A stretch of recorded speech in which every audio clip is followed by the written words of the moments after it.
tell me I'm not going to have to stream directly to a Twitch server. Because that could be... There we go. There we go. Sup, ladies and gentlemen, Akelon here, and welcome back to each one of you. Of course, if you're watching this over on YouTube, remember to hit that like button, hit that subscribe button, but more importantly, come join us live. It's always better when it's live. Just ask Mr. Smokin'. Mr. Smokin', how you doing, brother? How are you doing? Happy to be here, bro. Happy to be here. Happy to have you here. I see you're reclaiming your spot as first in line always. Ah, what a day. I've had fucking people coming over. It's been a weird day, dude. Tired, was playing Final Fantasy all night. Ah. So you fucked up your future happiness by basically choosing happiness. I respect that. I absolutely respect that. No, I've spent literally the last 2 days with people in my home coming to look at the house, wanting to rent the house. So it's not been fun. I fucking loathe having people in my house, dude. You would not believe. I despise it. All right, let's send out the Discord notification. There we go. That should serve for getting people in here. Georgie, how you doing? Good morning to you. I have my coffee ready. I'm good to go. Another day, another dollar, you know? Fucking hardcore. Every day is a good day. Quite frankly. Especially if you're a streamer. Every day's fun. Venapir, how you doing? Every day's fun. I get to not know what the fuck's gonna happen every single day.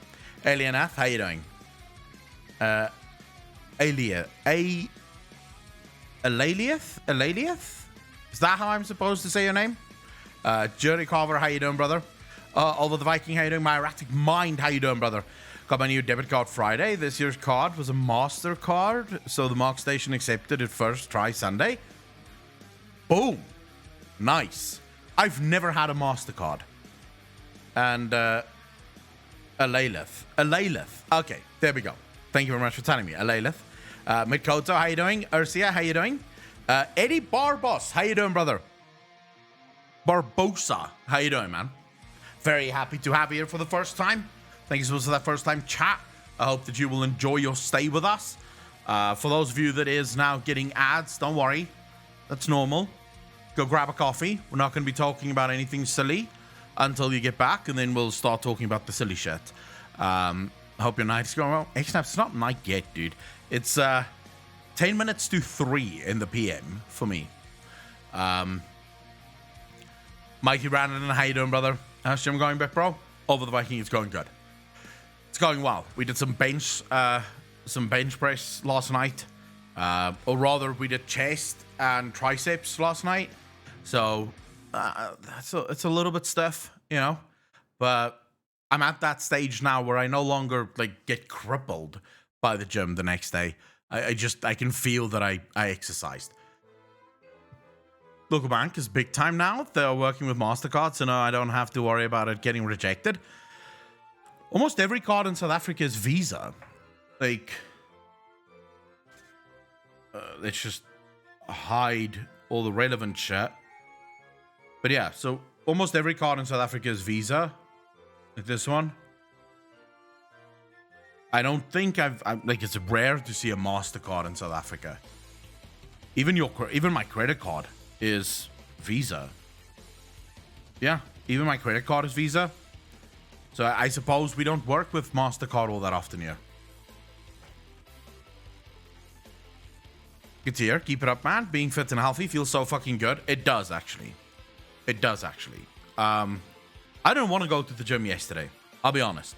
I finished the Lovecraft episode, and I was like, must I? Maybe I'll just skip this one. I'm really not in the fucking mood. Just want to chill. And then just before the gym, I was like, fuck it. Let's just get this over with, because I know I'm going to feel guilty if I don't go. And then afterwards, you feel great, you know? I'm still in that phase where I sometimes have to convince myself to go. I have to tell myself, Akelon, go. Just fucking go. Get it over with. It's just an hour. But then I leave the gym and I'm like, oh yeah, this is the feels, man, right there. Family member of mine gets their disability on a MasterCard to take a break now and then. I don't think so, right? I don't think so. Ray Beard, how you doing, brother? I am doing very well. Thank you much for asking. I don't think when it comes to the gym, taking breaks just puts you back, right? If you take like a couple of days break, you just feel weaker when you finally get back to the gym.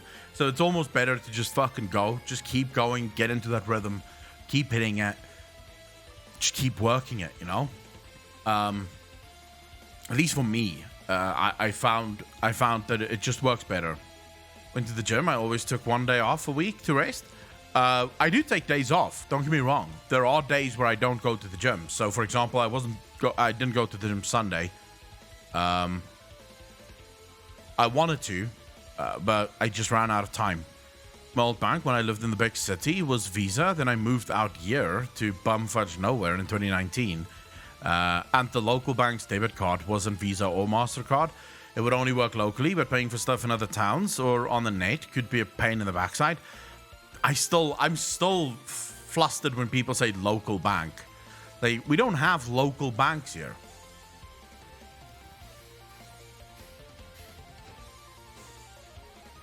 You gotta take that, what, Reater? What the fuck? Raster. Oh, Raster.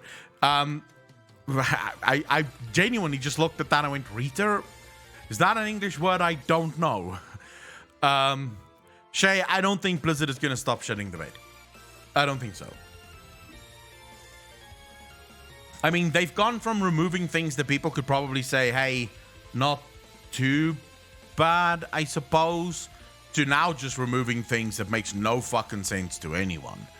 You know, they're now just basically removing things because, you know, there's someone sitting at Blizzard Entertainment, you know, on Twitter all day and just taking all the worst ideas.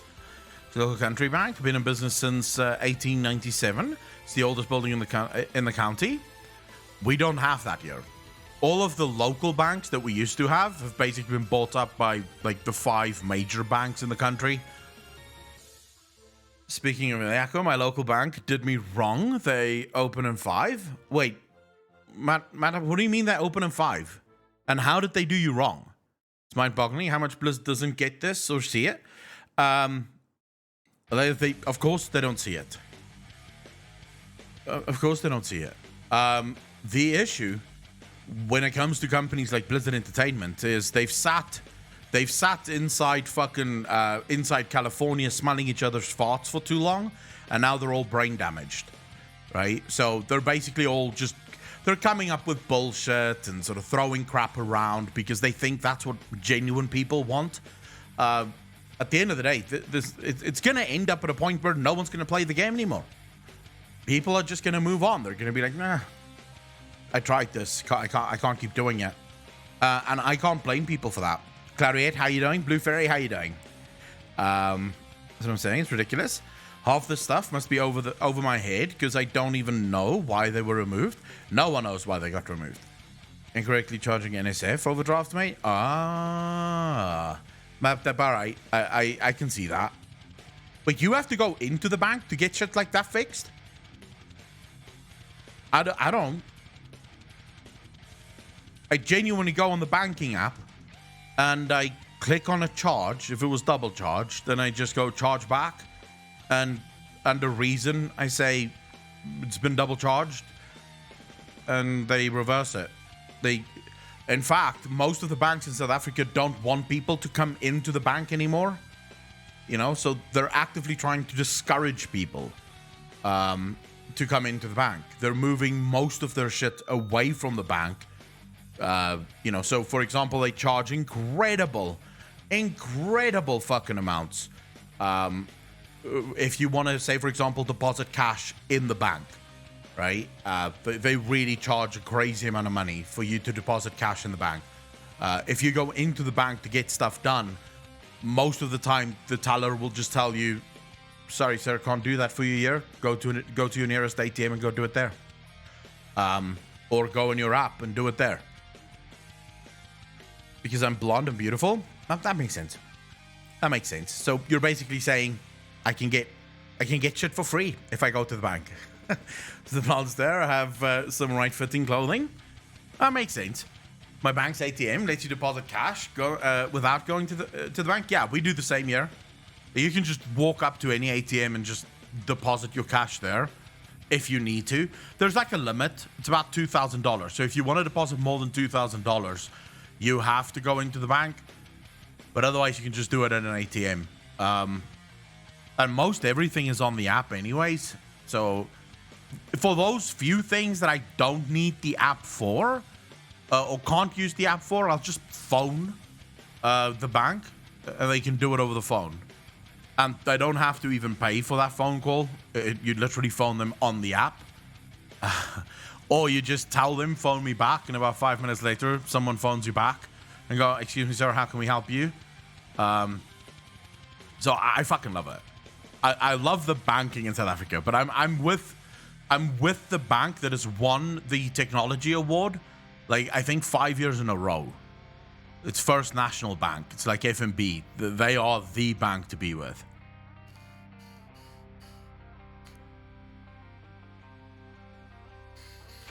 Kentucky, why would it eat up your money? My credit union? My bank doesn't want folks coming inside now, so you got to do everything over the phone or at one of the drive-through windows. Any news on the package yet? Blue Ferry, I've been to the security every single day. So they even told me yesterday, look, if something comes in, we'll bring it to you. Because I think they're getting tired of me coming every single day going, hey, is there something for me? So I'm waiting. Hopefully soon. Eleanor, how you doing? This isn't new, by the way. Just want to say, the banks didn't want people to come in because of COVID. The bank sort of started not wanting people to come in long before that. Mainly because people is one of the biggest resources in South Africa. It's one of the biggest expenses in South Africa. And South Africa's hiring and firing laws make it near impossible to fire someone, right? So once you've hired someone, firing them is next to impossible. So most companies in South Africa try to limit the amount of people that work for them to the absolute minimum. Even though we have an unemployment crisis, most companies just can't risk hiring someone, and especially young people don't get hired at all, because once you've hired someone, you're basically stuck with them. Like, you have to have a very good fucking reason for firing them. Even if they're not doing their job, that's not actually considered a fireable offense in South Africa. So most companies are trying to hire as few people as possible to get shit done.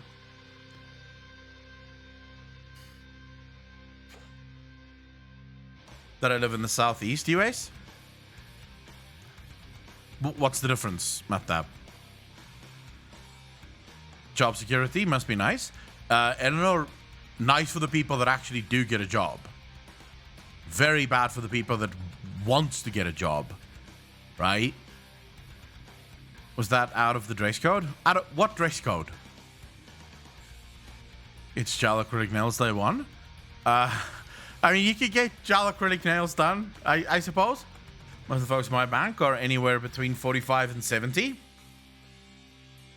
Free states of the southeast. Southeast. Is that Texas? How you doing, brother? You can't get gel nails where you work? But how it's hard to fire people? Oh. Most companies don't give a fuck, MapTap, what you wear. Like, you can't show up naked, right?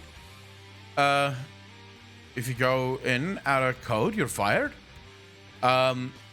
Most companies here don't really have, like, dress codes exist, Obviously, some banks have certain attire, but they usually have, like, different. So, for example, as a lady, you usually get to choose between having like a dress suit or wearing a skirt or wearing long. So they'll have different types of uniforms that you can wear.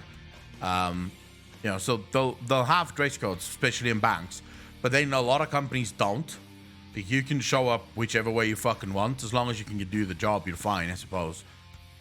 Just don't have a lot of tattoos. People in South Africa are very judgmental of tattoos.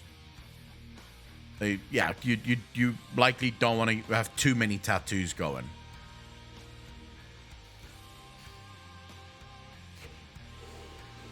An employee for any reason, even religion, bulls, but bullshit. Eleanor, so here's the thing. This is what economists refer to as unintended or unforeseen consequences of laws, right? So my government, in order to protect workers' rights, they've made it near impossible to fire someone. So let's say, for example, I think there's 2 things that you can absolutely get fired for, right? Immediately. One is breaking the law. So that would be drunk, right? At work, or murder or some shit like that. Obviously, that's instantly fireable. But you have to have like proof that they showed up drunk or that they murdered someone. But you can fire us for that. Everything else is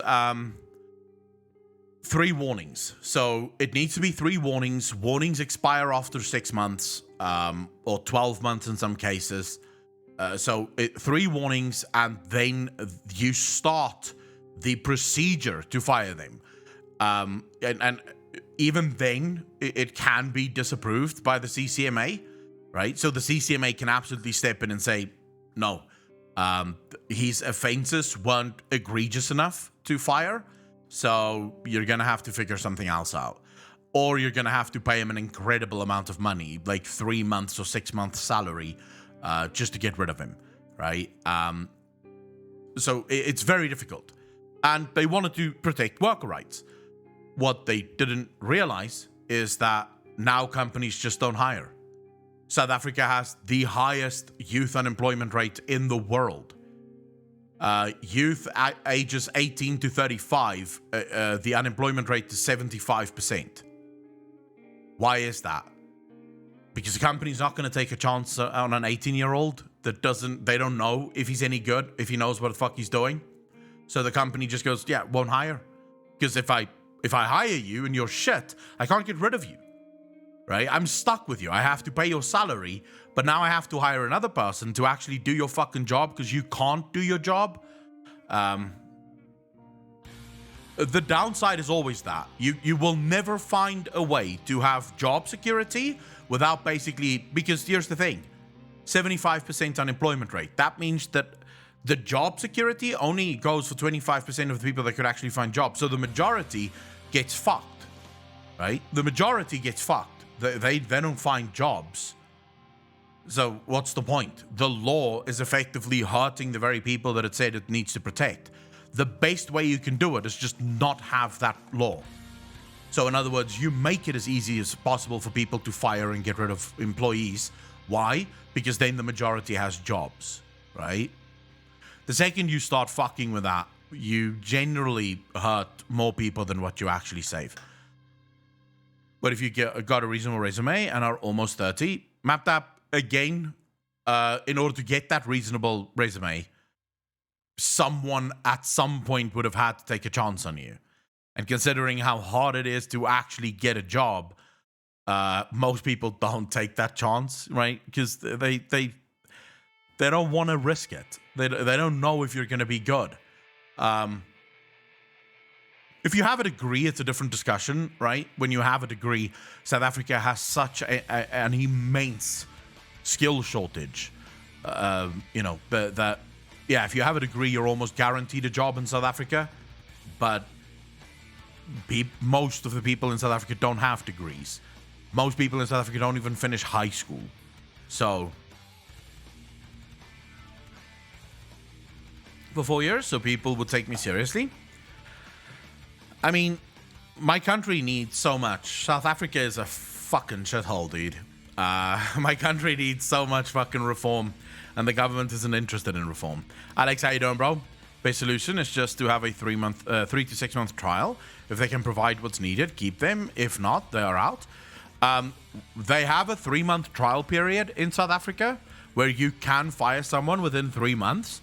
But again, you have to prove so many things just to fire them, even in that fucking, in that 3 month period. The CCMA is, they're like the workers' rights organization, yeah? every company in South Africa needs to be registered with the CCMA.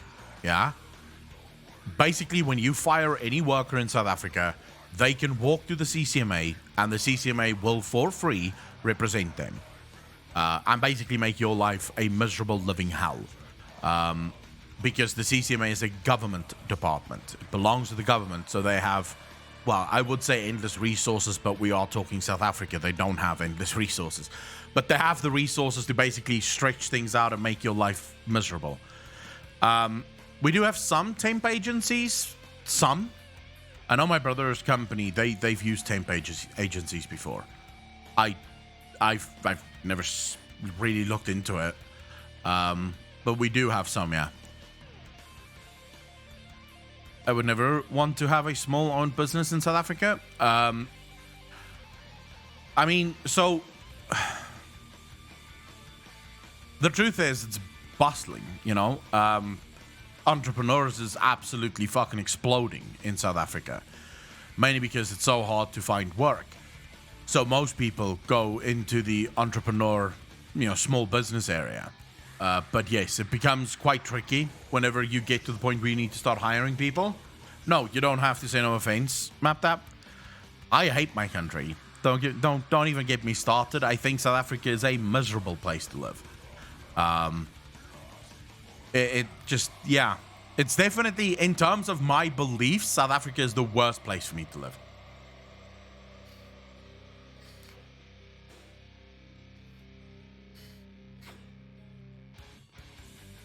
No wonder Elon Musk is the way he is, KW. I mean, Elon gives little fuck about South Africa as it is, you know? He genuinely doesn't care. Do you consider to move out of the country? Mighty Brandon, yeah. It's literally the one thing that I want to do in my life is get out of the country. So yeah, I would, absolutely. The problem is just getting out of the country is next level bitch. But yes, leaving South Africa has been sort of my dream since I can remember. Since South Africa from a show. Yeah, I'm not a fan. This country does everything in its power to basically fuck it up. If I was as rich as Elon, I'd fund the KGB and the Russian mafia. Because you're Russian, Kaki, that makes sense. It's going to be a mess when you actually do, when we are going to be on a different time zone. Alex, but you and I aren't really going to ever be on a different time zone. Considering your sleep fucking schedule, you'll be on my, like, no matter where I live in the world, you'll be on my sleep schedule. My girlfriend will understand if I married Akko instead to get him a visa. The Lord, how you doing, brother? Would be weird. My parents may not sign off on that.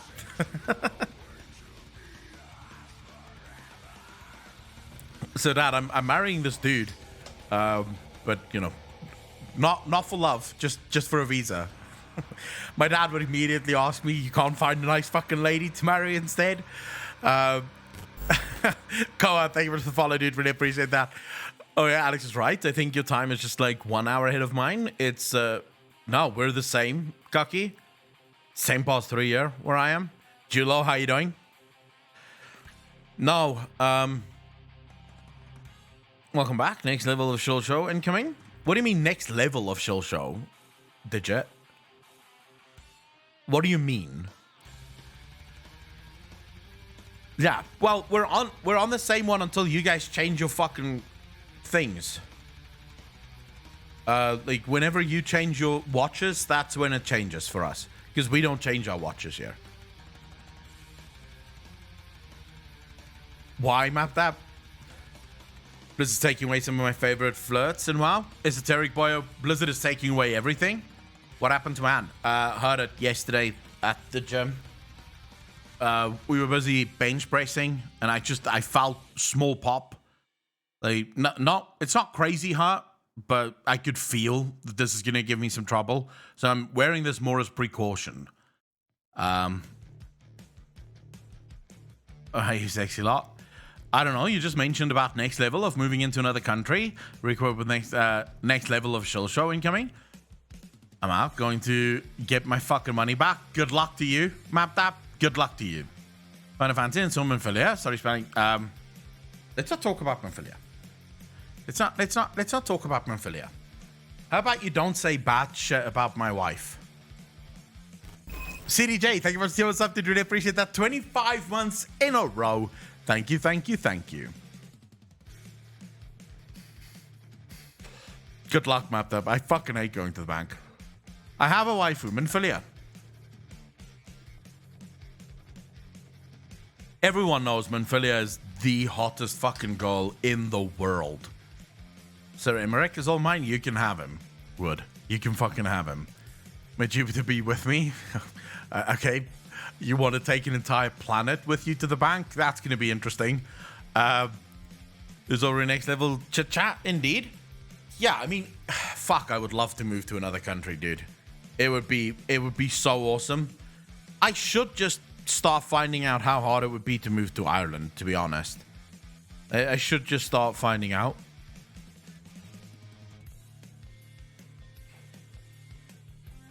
Fuck you, Alex. Like, fuck you. Not watching what I'm doing. Well, you're gonna have to watch, because I've just uploaded a bunch of fucking things for you to edit for Final Fantasy. Oh, Alex, by the way, while we're talking about this, I'll be shooting the ad for the Primus video, the sponsorship for the Primus video, right? I'll be shooting that one tomorrow. Yeah, tomorrow afternoon. Because my day today was full with fucking people coming to look at the house. Cocky Cup, bro. Thank you for the gifted stuff, dude. Really appreciate that. You degenerate fuck. Happy to have you here, bro. So you'll be able to put that into the Primus video. It's going to be 60 minutes and 60 seconds. And there's a video that you'll be showing anyway. So should be very easy edit. Because it's legit. It's a 60-second video that's playing. And then the Final Fantasy stuff, yeah? You'll see that I've uploaded the ARR MSQ stuff already. Keep that, start editing it down, because I'm gonna record all of my ARR MSQ stuff. And then as soon as we finish the ARR MSQ patch content, so by the final one, we'll take all of those videos and we'll just jam them into one, so that, you know, we can sort of show the reaction to the end of the MSQ. Cask, thank you for the Prime sub, did really appreciate that. 34 months in a row. Thank you, thank you, thank you, brother. But the stuff, for example, like the first extreme, there's 2 videos of that, right? That's the first extreme that I've ever done. You can go ahead and edit that immediately, right now, yeah? But then also the Golden Saucer stuff. Take the one where I go to the Golden Saucer for the first time, and then take the Chocobo racing, and see if you can make that one. If you can't make it one, then 2 videos is fine.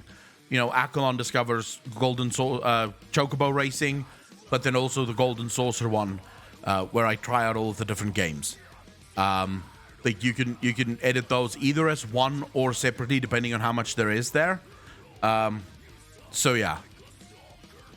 Broken on my end. I don't know how many viewers we have. I don't track the amount of views that we get.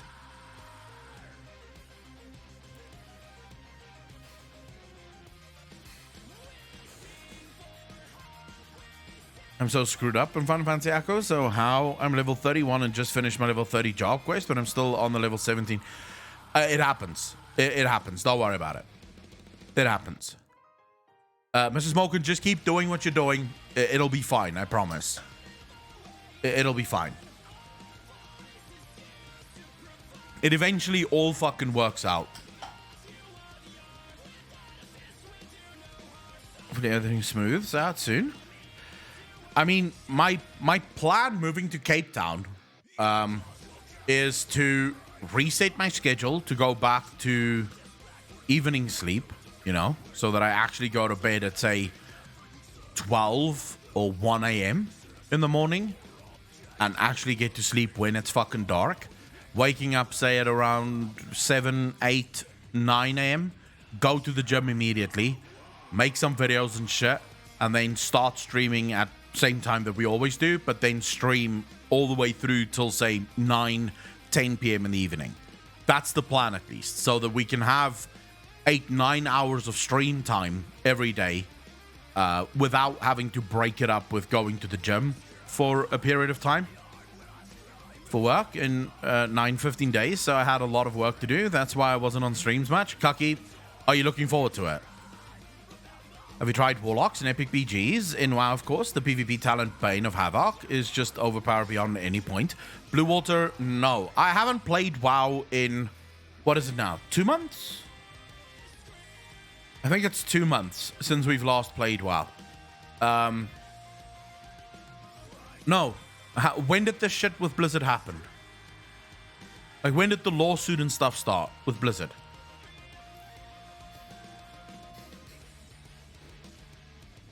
I think it's like a month and a half, 2 months ago. Anyways, haven't played since then, and I've also I'm no longer paying my sub. I've cancelled my subscription to World of Warcraft. Not that I'm done with WoW. Let me be fucking clear on this, because you see so many people think I'm quitting WoW entirely. I'm not quitting WoW. I have no interest in quitting WoW. I'm just not willing to give my money to a company that does everything in their power not to make me give them their money. So, yeah. Once Blizzard fixes their shit and once the game becomes fun again, I will be right back playing it. For now, I'm focusing on the lore of the game and I'm sort of branching out to other things. So, for example, Final Fantasy First Impression video should be coming next week, maybe. We're going to do a bunch of Final Fantasy videos on the main channel as well, you know, Discovery and shit like that. So yeah, I'm going to start branching out. I'm also going to start playing other MMOs. I want to give SWATer a try. I've never played SWATer, so I think I'll give that one a try on stream and do a first impression on SWATer and whether or not that is actually a good game. I want to try basically just different MMOs and see how it goes.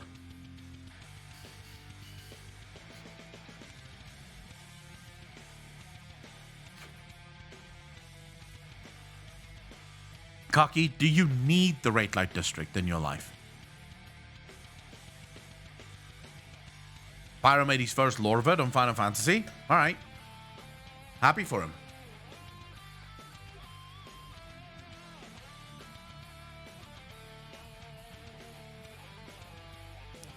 Nice.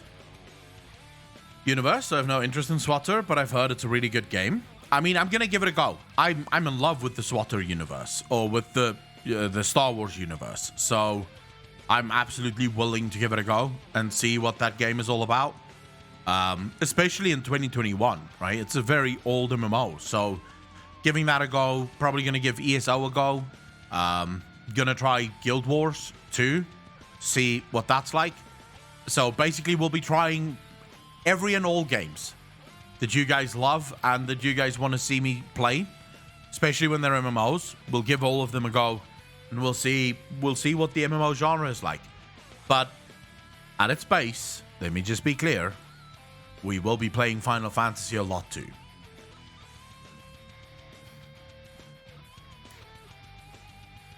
The best stories? Then I'll check that out. I'm gonna try all of the games, right? And we'll just see what we can do with the main channel. Maybe we turn the main channel in sort of like a first impressions channel. You know, move slightly away from World of Warcraft, still cover the lore, but nothing else for WoW. And we'll see how that goes. We'll see if people actually enjoy that, if people actually want to watch that. You know, give it a go. See if it works, because I can tell you right now, World of Warcraft videos are not doing well. Like, the last few Warlock video or World of Warcraft lore videos I've released have not been doing great. It's almost as if people are over it. At least that's how it feels to me. It feels like people have just moved on. So, for example, we had the video Special Juice, what makes Azeroth so special. That got 3,800 views. My video on why I'm not playing New World got 4,900 views. You know, that outperformed my latest lore video. Then was he evil? Was he always evil? Zuval's video that got 5,900 views. That's nothing to write home about. The Forgotten Gods video that got 7,400 views. Nothing to write home about. Still Wounded, what happened to the Archon? 7,000 views. Again, not much to write home about. It's as if people have just gone, yeah, not interested.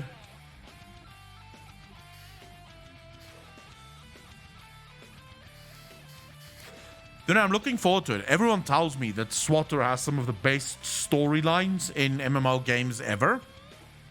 So I'm really looking forward to trying all of the different MMOs. You know, seeing what it's like. Seeing if those games are actually as good as people say they are.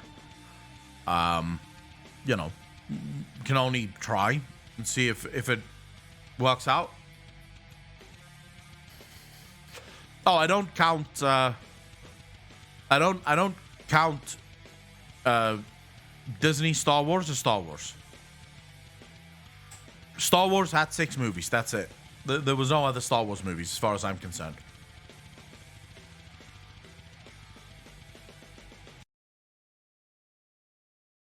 There were 6 Star Wars movies, and then Star Wars ended.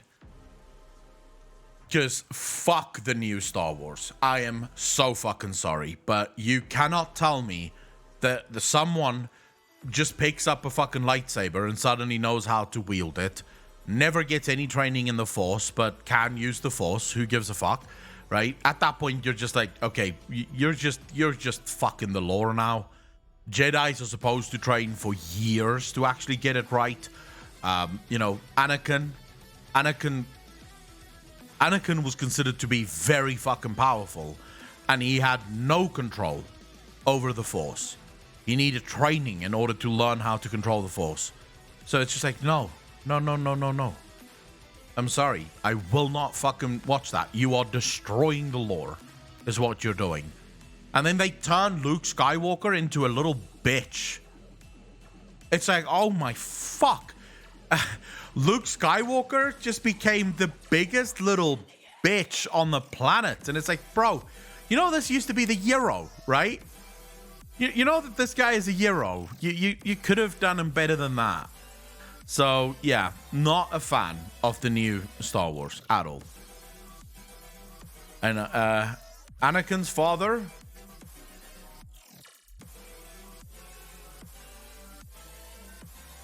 I think they said it. I can't remember now. I need to watch Star Wars again. It's a good drinking game. Why? Won't lie to you, Echo. If you cover a topic here or on the Shill Show, I won't watch the YouTube video since I've already heard the theory. And honestly, Shadowlands lore and story doesn't interest me. That's fine. That is fine. Force Awakens is okay, but the next 2 were downright terrible. I don't want to watch. I don't have any interest in watching any of the new Star Wars. I think I tried to watch the one where who's the new Darth Vader wannabe guy? Kylo Ren, that dude. Where that dude was wearing the mask and I thought, ooh, this is interesting. And then he takes off his mask and he's normal. And then I was like, okay, fuck this Disney princess bullshit. I'm done. Fuck my life. They've given the guy a mask just so that he has a mask. All right, you know, let's fucking move on from this shit. That was the moment that I switched off the movie. Because I wasn't getting into the movie anyways, and then he removes his mask and he's normal. And I'm like, yeah, all right. I'll go watch something else. This is bollocks. I don't want to, Shay. I am happy to believe that the first 6 are the only movies that exist.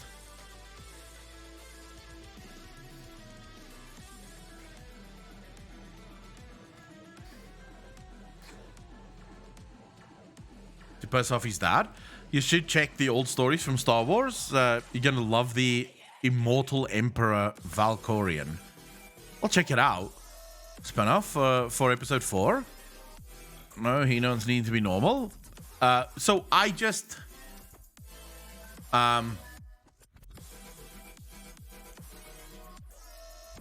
you see, in the original Star Wars, they focused quite heavily on the universe, the world building. You know, they would sometimes have these almost boring scenes where people were just talking, but it would go so deep into the lore of this fantasy universe. And I feel like with the Disney movies, they sort of just went for the rule of cool. You know, if it looks cool, it's cool, and let's go with it. Let's just let that play out. I will admit, Star Wars 1, 2, and 3, the acting was absolutely abysmal. Like, the acting was really bad in Star Wars 1, 2, and 3. But the story was still fucking better than any of the new Star Wars.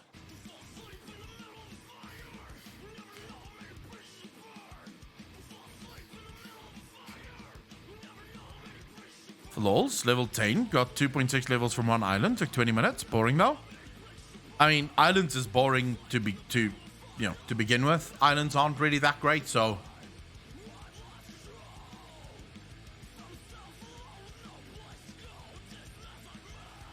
But hey, movies are for they're subjective, yeah. Some people love certain movies, some people hate those exact same movies, and that's fine. Have a good one. Thanks for the 2 sub, you degenerate fuck. How you doing, brother? It's all about subjective. It's the same with games, right? My opinion on movies is the same as my opinion on games. Some people will like some games, but not everyone will like all games. That's just it. And that's fine. Because it's art. At the end of the day, art is subjective. It can never be objective. So I'm okay with just not liking certain things.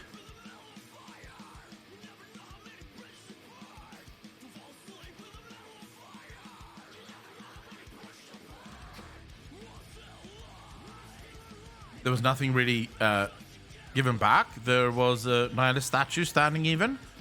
Fuck how I wish Nihilus to be shown in Star Wars movie series. Have you played TBC after it launched? No. I'm not wasting my time with classic WoW launches. I mean, I played it when it was live. So I don't really see the point of playing them again. I'm not a huge fan. Let me just be clear. I'm not a massive fan of remakes to begin with. There's like a handful of remakes that I actually like, and that I will play. Most of the time, I feel like remakes are just money grabs. You know, they're meant to be money grabs. They're meant to be, you know, oh, we don't have anything new to release because we fired or pushed out all of the creative people and they're not making indie games. So we'll just re-release some of our best games when we still had creative people working on those games. So, for example, one of the remakes that I've absolutely adored, and the only reason I adored it is because it's a game that I've adored for so fucking long, was the Mass Effect remake. I feel like the Mass Effect remake hit all the right strides. It just did everything perfect. So, yeah, big fan of that. But most of the time, I find remakes to be just useless. It's money grabs. That's all it is. And people ask me about the Mandalorian. I know people are going to hate me. But I've not really watched it.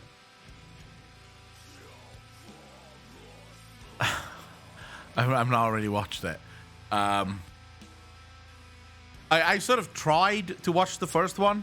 Didn't really get into it, and then I just thought, fuck it, I'll watch it later, and I've not gotten around to watching it again. Wait, what is Bringle saying?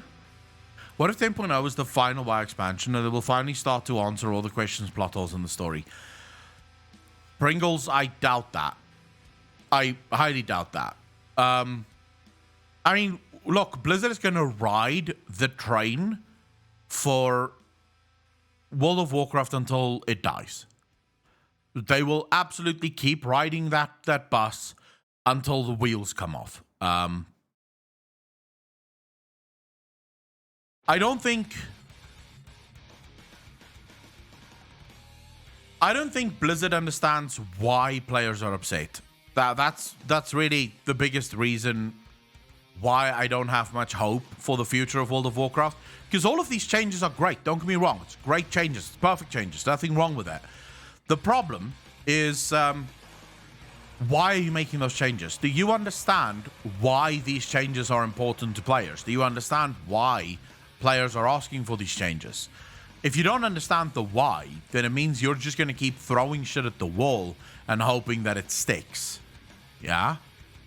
What's more interesting to me is that no one seems to be asking themselves, how is it, right, that Blizzard can do all of this in mere months, but they could never do it before? Like, before this, we basically got no fucking content every patch. Like, a patch would basically have 1 day's worth of content, stretched out because of time gating. But now, suddenly, right, it's all hands on deck, and they're bringing out crazy amounts of content in a single, in a couple of months, right? In a single 1.5 patch. So it's a 0.5 patch. It's not even a 0.1 patch. How is that possible? How the fuck is that possible? Why have they never done this before? Because clearly they can. It's just, you know, they never had to. No one ever forced them to. People were more than happy to just sort of, you know, eat up their bullshit. What is this?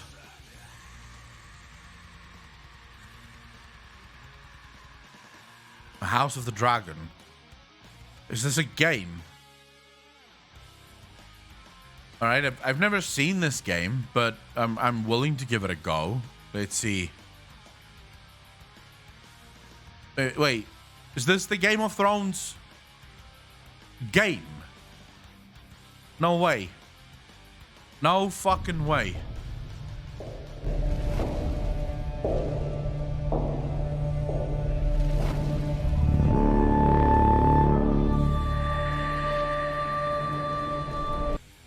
Oh wait, this is...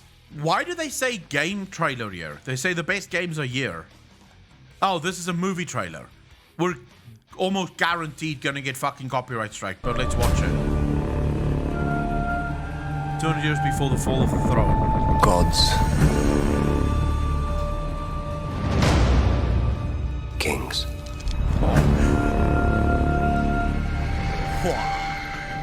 Fire.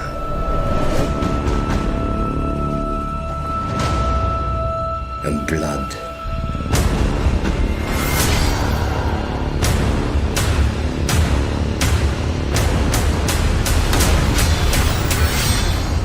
Dreams didn't make us kings.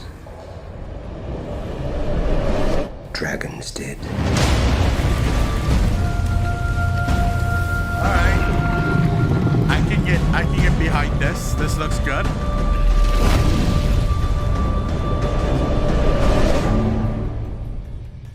I mean, it doesn't show us fucking much, right? But I will say the idea of actually being able to see the original, so before everything went to shit, when the no, it wasn't the Targaryens. Wait, who was the original kings, the dragon people? It was Targaryen. Khaleesi, what was her surname again? Me and fucking names, dude. I have to stop paying attention to names of people. Yeah, Targaryens. To see the original Targaryen empire, so to speak. I can get on board with this. I can absolutely get on board with this. Plus, it's more Game of Thrones, and Game of Thrones was absolutely fucking bonkersly good. Here's my one fear with anything coming out now. Are the writers going to be the same people that wrote season 8? Like, is it again going to just turn into sort of like...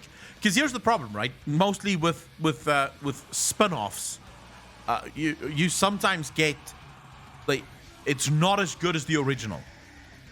because it tries to be something different than what the original was, and then it just turns out rather shit.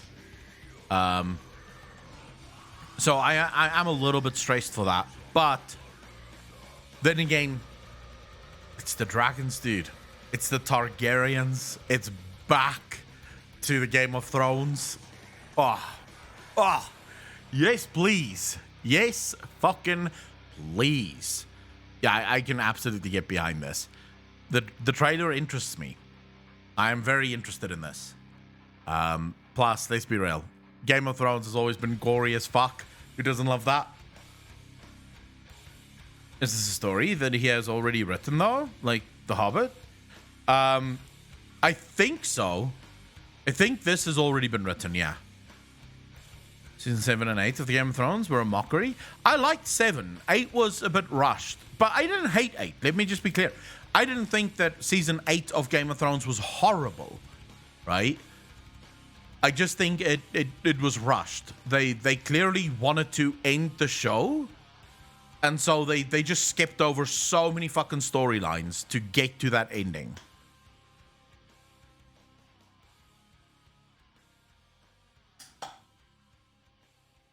Saying something to change the name if they're going for the SJW. Pringles, this is true. Witcher 2, I've been waiting for. Witcher 2, isn't Witcher 2 coming in December? Till series 3 or 4, and books very different. Yeah, books are always very different, but the show was cool. The show was cool. I didn't read the books for Game of Thrones. I just watched the show. And it was good. It was a good fucking show. House of the Dragons covers the Dance of Dragons, which has been completely written, so it will have much better writing than all the fucking crybabies say about Season 8. There we go, ladies and gentlemen. It's going to be good. It's going to be good because the book has already been written.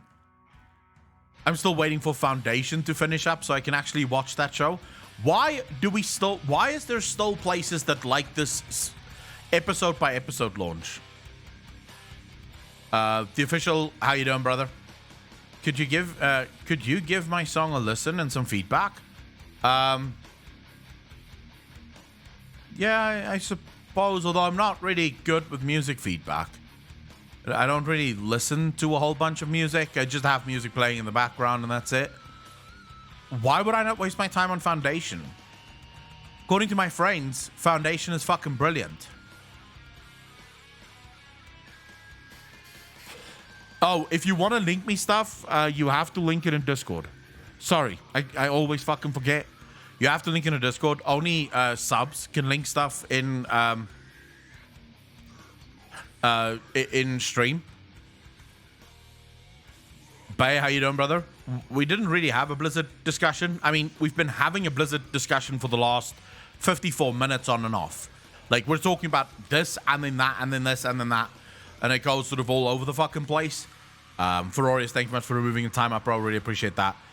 But I don't have a specific thing planned to discuss today, you know? I'm done talking about the bullshit. I'm just done. I don't think anyone cares anymore. Is there anyone in this chat that wants to talk about the bullshit that Blizzard is removing consistently? Like, really wants us to have a deep dive conversation again on all the shit that Blizzard is removing?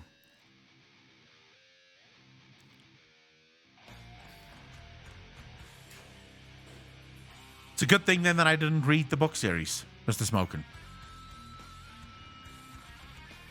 Alright, there we go. You see, most people don't give a fuck about Blizzard conversations at the moment. I think Blizzard is just, they've run out of goodwill. They've run out of goodwill with their community, and the changes that they're making currently just keeps eroding that goodwill of the community. So it's going to take some time for people to get back into a world where they actually don't mind talking about World of Warcraft and shit like that again. So yeah. Have you seen the newest Blizzard Warcraft tabletop game? No. Do I want to see it?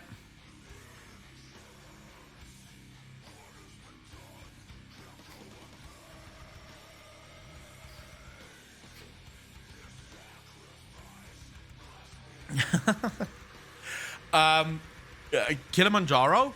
So all lore discussions and speculation is on Sundays for the Shill Show, right? I'm no longer doing them. I'm no longer doing them on Twitch. Twitch is now more about other games. Final Fantasy, reacting to videos, fucking chilling out, doing whatever, right? That's more important to me on Twitch because I like hanging out with people and I don't want to, I don't want streams to be crossing, you know?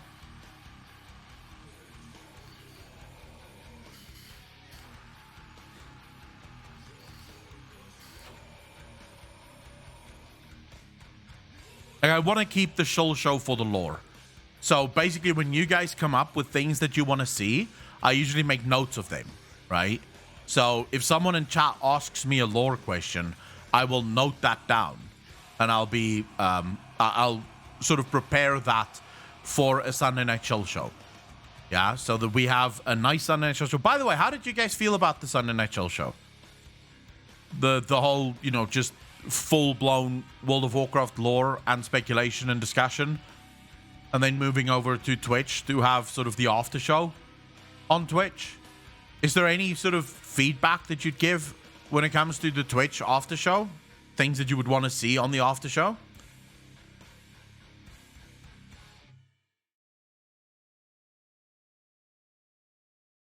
It was okay. I like the after show better. I down to Final Fantasy, man. There's a lot of talking in the beginning. There's a lot of talking all over. Get used to the talking. It's all about the story. At least, like, the story only really dies out towards the end of every single patch, so to speak. Right? So the story is everything. But here's the trick that most people don't tell you. Only read the lines when the story sort of dips. So when the screen dips to black or fades to black and then comes back, that's a cinematic moment. So that's the story that matters. All of the other dialogue boxes, you can basically fucking skip over. Because a lot of it, there's some bits and pieces that's interesting about those discussions, but a lot of it usually gets repeated in the fade to black cinematic episodes anyways. So you can skip most of the fucking useless chatter because there's a lot of talking, right? They make the game feel like a conversation. You always get full-blown conversations. And if you're someone that just wants to know the story so that you don't fall behind, only focus on the fade to black stuff. If you're someone like myself who, you know, love everything, you'll probably end up reading everything. But that's just a me thing. I have two characters, one that I play offline and one that I play online. So my online character skips most of the needless chatter and I only focus on the chatter in fade to black scenes. My offline character skips all of the fade to black scenes because I've read those already, but I read all of the other chatter on that one. So I'm sort of getting the story from all sides. Enoch, what favor do you want me to do you?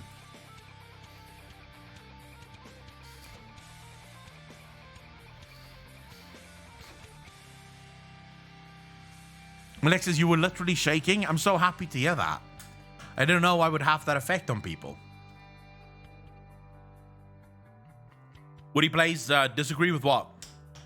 Do you complete Stormblood? Don't skip any of it. It's all good. Okay. Okay. I won't. You know? I mean, I'm probably not going to skip all of it for Heaven's Ward either. Because my offline character is about to get to level 50 ARR stuff. Right? But I've already read all of that shit. So, you know, I'm probably not going to skip. Because I don't think I'm going to keep the offline character. I don't think I'm going to keep playing it. I'll probably just play the Heaven's Ward character from there on forward.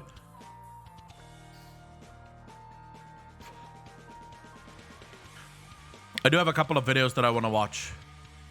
Stuff that I've been collecting for a long ass fucking time. So which video do you want to start with here?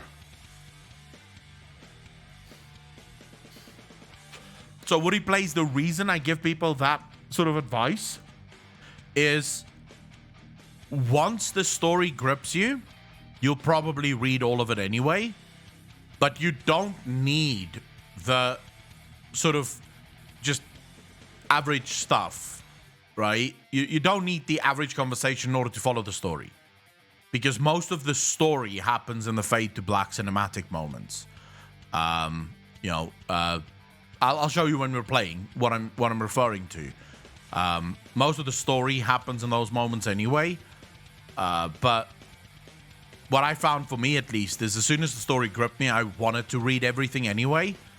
But there are a lot of people who start playing for the first time, especially people who come from World of Warcraft, who isn't used. They're not used to that amount of fucking dialogue, right? Because it's basically like reading a fucking book, you know?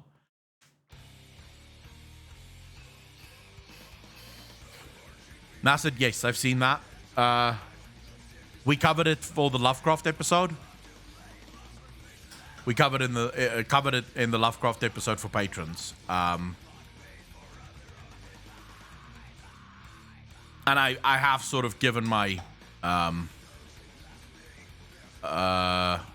have sort of given my thoughts on that over on Twitter. So here's my thoughts for anyone that sort of wanted to see it.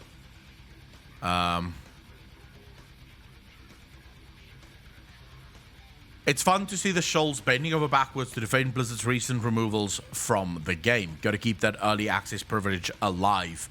Am I right? Let's watch it burn, I suppose. That's the...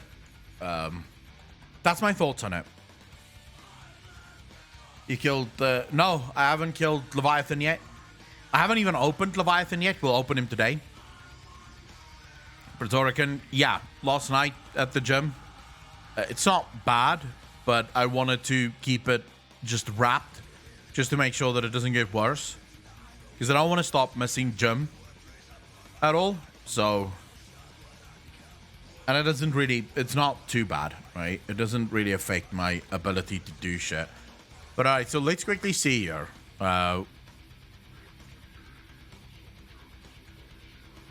Which one of these two videos do you guys want to watch the most? Boosting is ruining WoW. It's Blizzard's fault. That's the second video that Balilez brought out on this. So he did say that it's a 4-part series. Or do you want to watch what's happened to WoW lore? A breakdown on why it feels alienating. The lore one. I forgot to mention, my bank called asking about the repeat charge of my Twitch subs for you. And they were like, is this legit? Should we cancel it? And I was like, God, no, don't cancel that one. Blue Fairy, I am known to the bank. I'm happy to hear that, Blue Fairy. Just got hit with an AD. Oh, shit, with an ad. Oh, sorry about that. We'll watch it in a minute. Let's wait for the ads to finish playing. And then we can watch it. Think you would appreciate the low one better. Yeah, well, I will. If I watch this one offline, I'll still love it. I'm a huge fan of Balilus videos. Decided to put you in an ad break mid-sentence.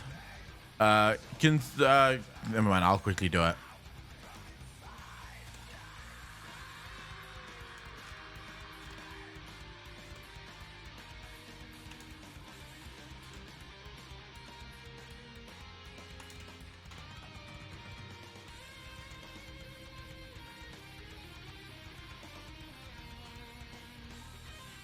The best part was that the lady had no idea what Twitch was, and I had to explain it. Last one out, 30-second ad. Yeah, it's set up to play a 90-second ad every 30 minutes to keep ads off the channel. So I don't know if you guys can see this here. Can you guys see this? Up here. Pre-roll off. This just helps so that when we're actually discussing stuff that might matter, people don't get interrupted with fucking ads. So that's basically why I do it.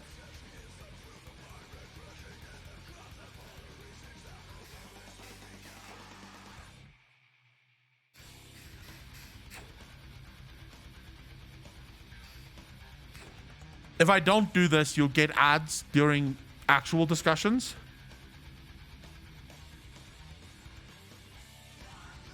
True. It pisses me off to no end, Alex. The fact that Twitch still haven't figured out that, hey, you can't really put ads on a live stream. You know, it's one of the things I absolutely fucking love about YouTube. Like, I want to show you guys this because it is actually, it's actually worth showing. So if I go here, right, and I say go live, all right, let's say, so I want to go live, let's say schedule stream. Should we use these settings? All right. All right, so this is the show that we're sort of running. Let's go test. Go next, monetization. Look at this on YouTube. I can either turn it on, right? So if I turn it on, I can decide what ads do I want to show. So I can say no skippable or non-skippable ads. This means that the stream will never get interrupted. They'll still have that, you know, that shitty things at the bottom of the screen that counts as an ad even though no one ever fucking clicks on them. They'll still have that. Or I can just altogether go off.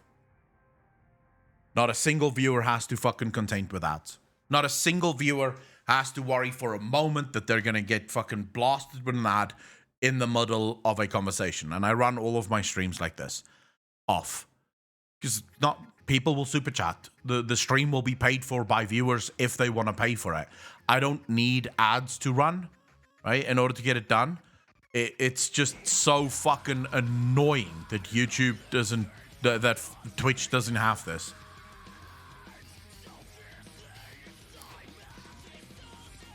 All right, is everyone back from the ads?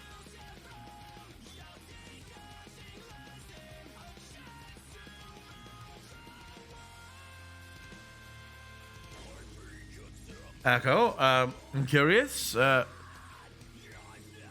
if it's 1654 at the very moment at the place you are at the moment. Yes. No, not 1654, 1554.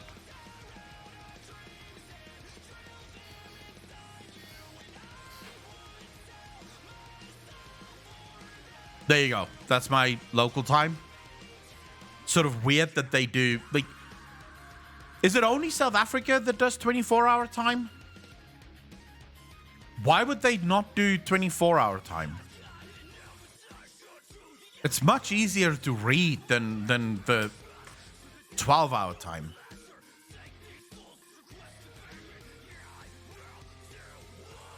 Yeah, just say 1554. Everyone else, that's 3, you know? Or almost 4. We use both in the UK. I've seen it be done both ways in South Africa, but I think most people in South Africa use 24-hour time. At least I think so. 10 a.m. here. Well, 24-hour clocks are considered military clocks here.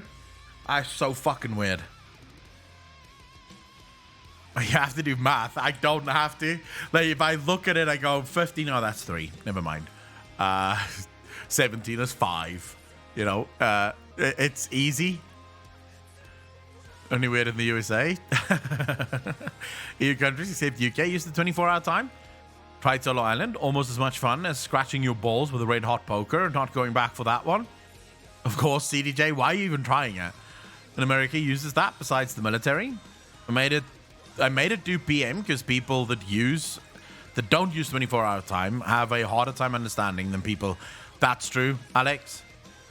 I was pretty sure SA is at the same timeline as my country is. What country are you in? Deaf Mute Sphinx? What country are you in?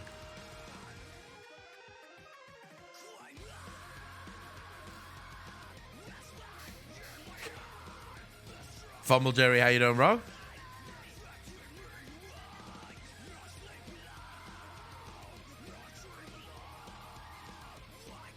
That's 3. No, that's 12 p.m. plus. Yeah, but Eleanor, you don't have to do that math. Once you get used to it, you don't have to do that math. Thinking about putting an RP character on Solo Island and begging every leveler for help on the beach as part of the crew. By the way, how far in the MSQ is your stream character? I haven't been able to watch as much due to work. We're still where we were Friday.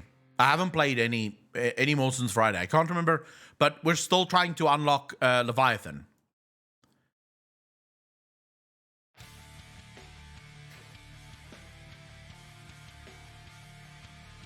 We're still okay. So let's watch the lore. What happened to WoW's lore? This is going to be a long one. So if you need a drink, you're shit out of luck. This is going to be a fucking long one. This video is 41 minutes long, and it's me watching it. So the fact of the matter is, this is going to take a while. It's going to take a while to get through this. All right? Okay. So strap the fuck in. Let's go. Who owns Azeroth? Is it Ian? Is it Bobby? The current writing team, maybe? I would say no. They might run Blizzard or... I would agree with him.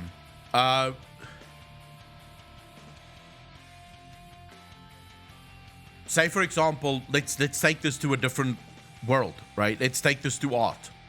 Who owns art? When you paint a painting, as soon as someone buys that painting, it is theirs. As the artist, you can't then go back to their house and go, oh, by the way, I'm gonna make some changes because I'm not happy with this piece of art. It's been bought and paid for. In World of Warcraft, in games, when you design a game, as soon as that game goes live, the game becomes the players. This is why modding communities exist in a lot of in a lot of instances for a lot of games, right? You'll have modding communities that basically change the game whichever way they want. If you've ever played games with mods, you'll see that they even invent new quests, new storylines, all manner of shit because they can, because they don't care, right? It's their game now. They can do with it whatever the fuck they want. And most gaming companies understand that, which is why you try to keep things as close to what the player wants as possible, because it does become their world now. Or hold rights to a game, an IP, but they don't own Azeroth. We do, in a way. It was a platform for our experiences, a world that immersed us. World of Warcraft is a living game, and we are the life in it. At its core, we own Azeroth, and from our setting emerges a narrative that we've engaged with for decades. You see, this is where we once again get back to the idea behind player promises, right? When a game is still in development, you come up with a bunch of player promises. Yeah, these are promises the developer make to the player. Soon as the game goes live, players tend to invent their own promises, right? We step into the world and we change the world to whatever we want from it. Great example of this is classic World of Warcraft, where a zone was created that was just a normal leveling zone for normal low-level players, and it got turned into a massive battleground. Blizzard didn't intend for that to happen. If the game belonged to Blizzard, they would have shut that down. The truth is they can't shut it down anymore. It belongs to the players. The players have now changed this world into something that they wanted from it. You built the park, they designed the ride, so to speak. At this stage, the narratives took many twists and turns, but now the writing team are bringing us to a strange, technical, cosmic place that feels alien to some. The writing team, the people who create the narrative, are, I would say, better described as being the custodians of Azeroth.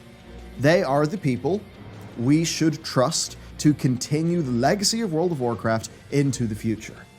Their mandate should be based on our history together as a community, our love of the setting, and, of course, to get a bit real, our willingness to pay a subscription every month. We saw That last bit is, as far as I'm concerned, the most important thing, because here's what it boils down to. If you were to say Akalon, not at all. This game belongs to Blizzard in its entirety. They can do with it whatever the fuck they want. You're not wrong. You're not wrong. It does belong to Blizzard. They are the ones who design this shit. They are the ones who write the story for it. They can basically do whatever the hell they want. The problem comes in, why are they doing it? Why is it that every single Blizzard employee walks into the office every single day to design things for this game? At its core, what's the reason for them doing it? Simple. They're doing it for our subscriptions. Our money belongs to us. You see, and this is where the problem comes in. You now have a responsibility to the player to ensure that the player is happy. Because if the player is unhappy, well, you have a problem. Because you've now designed a game that needs the player's money, but the player is no longer willing to give you their money because you've gone too far from what they believe, the players believe the story should be. So, at the end of the day, it all boils down to the player owns the game. Because it is the player that needs to pay for it. The slow motion car crash of a story in BFA. Still, I don't think we realized how deeply, how fundamentally the writing team failed at their role as custodian of the lore. Dino, just to answer your question, technically, he wouldn't erase the lore for World of Warcraft, but he would basically make it null and void. Because he would now be dominating everyone in the universe, and therefore, it wouldn't even matter, right? That was until the full madness of patch 9.1 was revealed. It's beginning to feel like the narrative no longer serves the community keeping the setting alive. Blizzard needs to recognize that, engage, and change for the better. So today, we're dragging Shadowlands lore onto the autopsy table. We're going to be digging in, and we're going to be putting words to that feeling of... I don't think that's a controversial opinion, just FYI. I don't think it's controversial to say that most players have lost track with the story. We've spoken about this during the stream many, many times, yeah? Most of us have gotten to a point now where we just don't care. I see it every single day on my YouTube videos. People commenting, bro, I know you're trying to put out content for the rest of us, but I don't care about this. I don't care. I don't know what's really cool with this story anymore. So yeah, saying that Blizzard have lost the fucking plot is not a controversial opinion. Alienation that a lot of us are feeling with the lore right now. Because I read your comments, I listen to what you're saying, and you've been saying something pretty loud and pretty clear. A lot of you started saying it in BFA, and the number has only increased as we have entered the Shadowlands. So, where have we got in the Shadowlands, and what is going on? And would you like me to break the tone of this sentence by promoting our Patreon, where we, of course...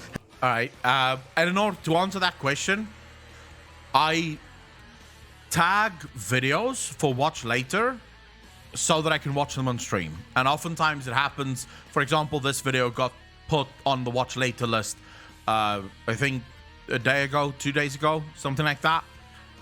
It was yesterday. Actually, yesterday I put it on, yeah? When it launched, I think at the time it had something like 5,000 views when I added it to the watch later list. But I wasn't live yesterday, so I can't watch it until, I go live. That's when I can watch it. If you guys don't want me to react to old fucking videos, how about you share the videos you want me to react as soon as I go live, and then we can react to it together. That would be the dream, FYI. Have got delicious sexy loot. We've got podcasts. Me and Matt just recorded some, so they're on their way up. Early access to videos and a whole bunch of other things. So, helps us out. You get some sweet loot. It's a pretty sweet situation. So, Patreon, link down below, really does support what we're doing a massive degree. All right, let's go. The great reframing. Zoval, Big Daddy Death with his nipples and his chains and his leather. Look, I don't want to make light of our main antagonist, but I'm finding it kind of hard. I can no longer look at Zuval without just staring at his nipples. His nipples have become such a fucking meme that whenever I see him, I'm not looking at anything else. I just see the nipples, bro. That's all I see. To respect him. Just who is he? What are his intentions now that he's got the sigils? What makes this guy tick? Who really is he? As in, he himself, not just him as a villain that serves a purpose in the narrative. At any point, interrogating who Zoval is, you come up against this void of information, and we're what, nearly a year in? We're told he was imprisoned basically before time had meaning, that he betrayed the Eternal Ones, that his betrayal was because he wanted to change the creation of the First Ones. But then, who are these First Ones? Actually, I do want to butt in your Balula and just say, we aren't actually told any of those things. The things that you just mentioned, some of it is sort of hinted at in the game, but most of the things that we were told is speculation based on the hints that the game provides us.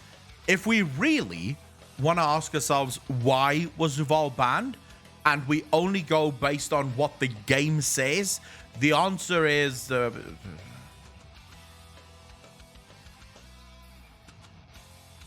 got it? Did you guys get that? I hope it makes sense. I hope that you now understand why he was banned.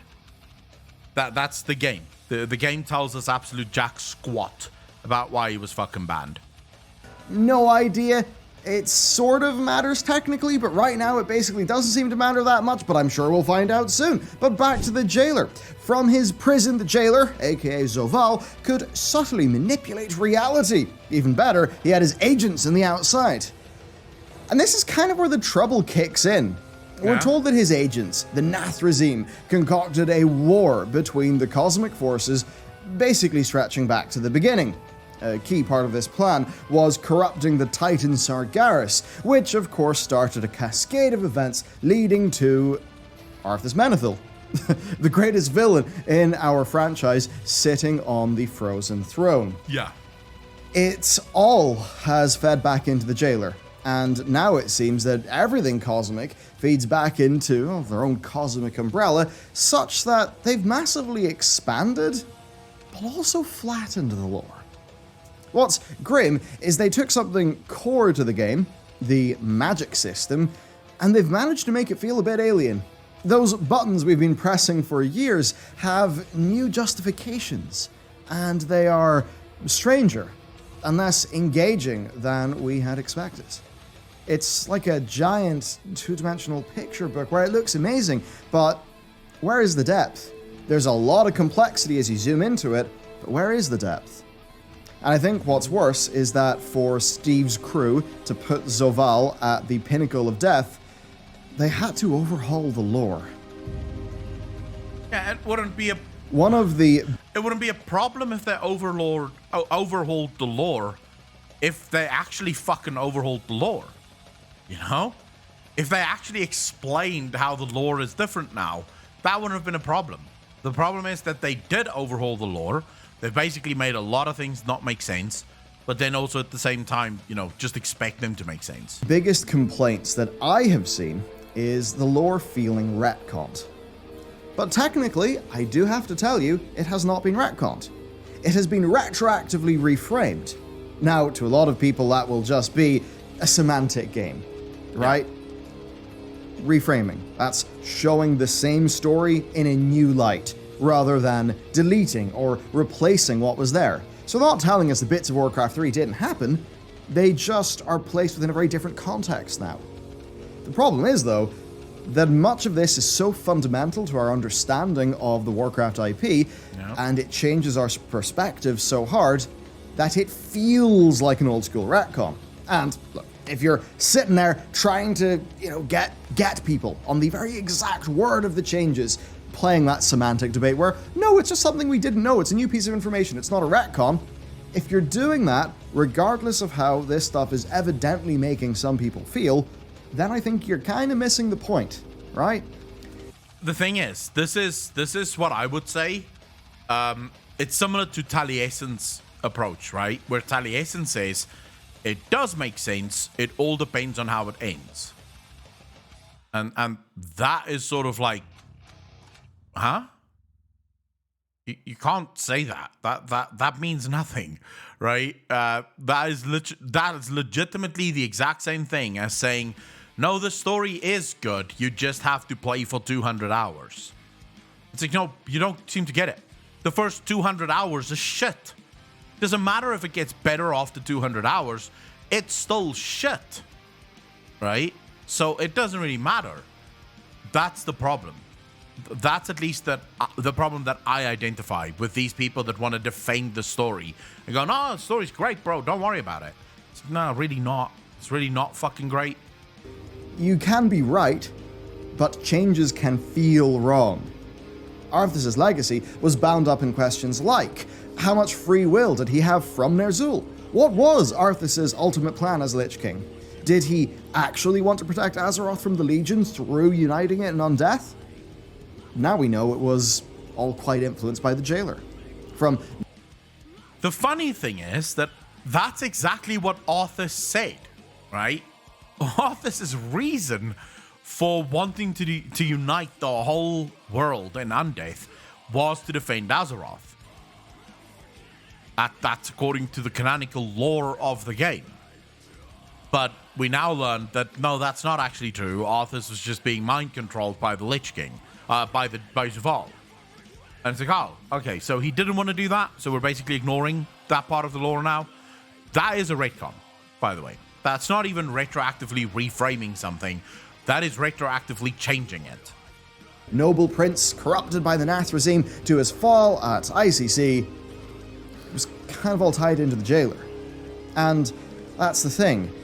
We played those RTS games. We raided ICC. We felt Arthas' fall and defeat. Yep. But it was kind of actually all tied to this other guy, whose villainy we hadn't felt, that we didn't know about.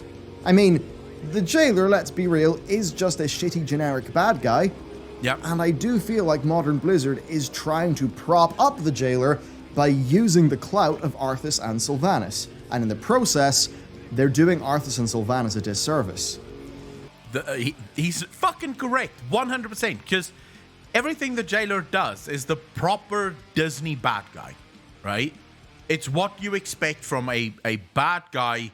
In Afrikaans, we have a saying, right?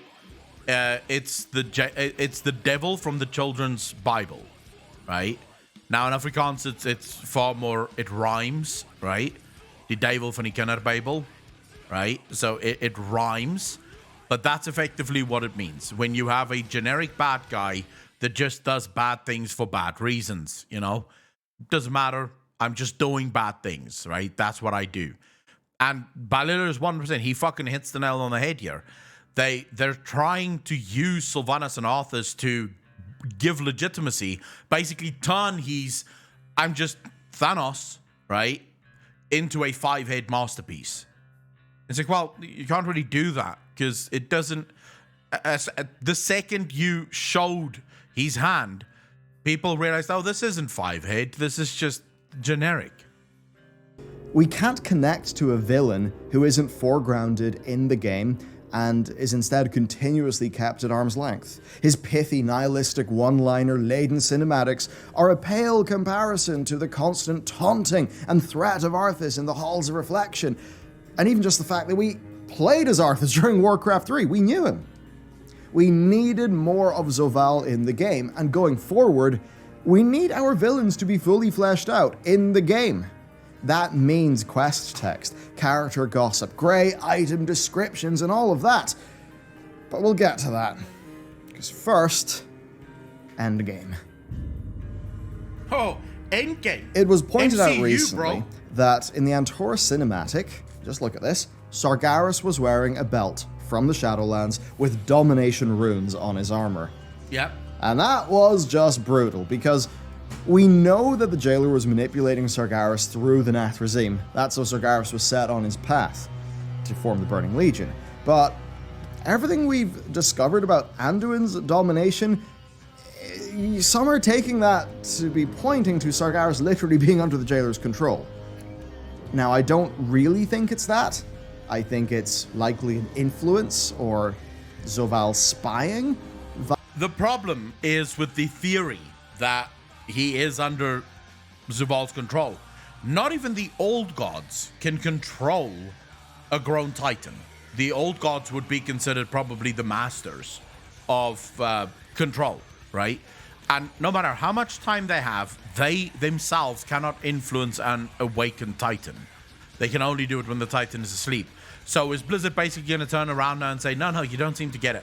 The old gods can't, but Zuval, he's so fucking strong, he can actually dominate a Titan no problemo, right? No problemo.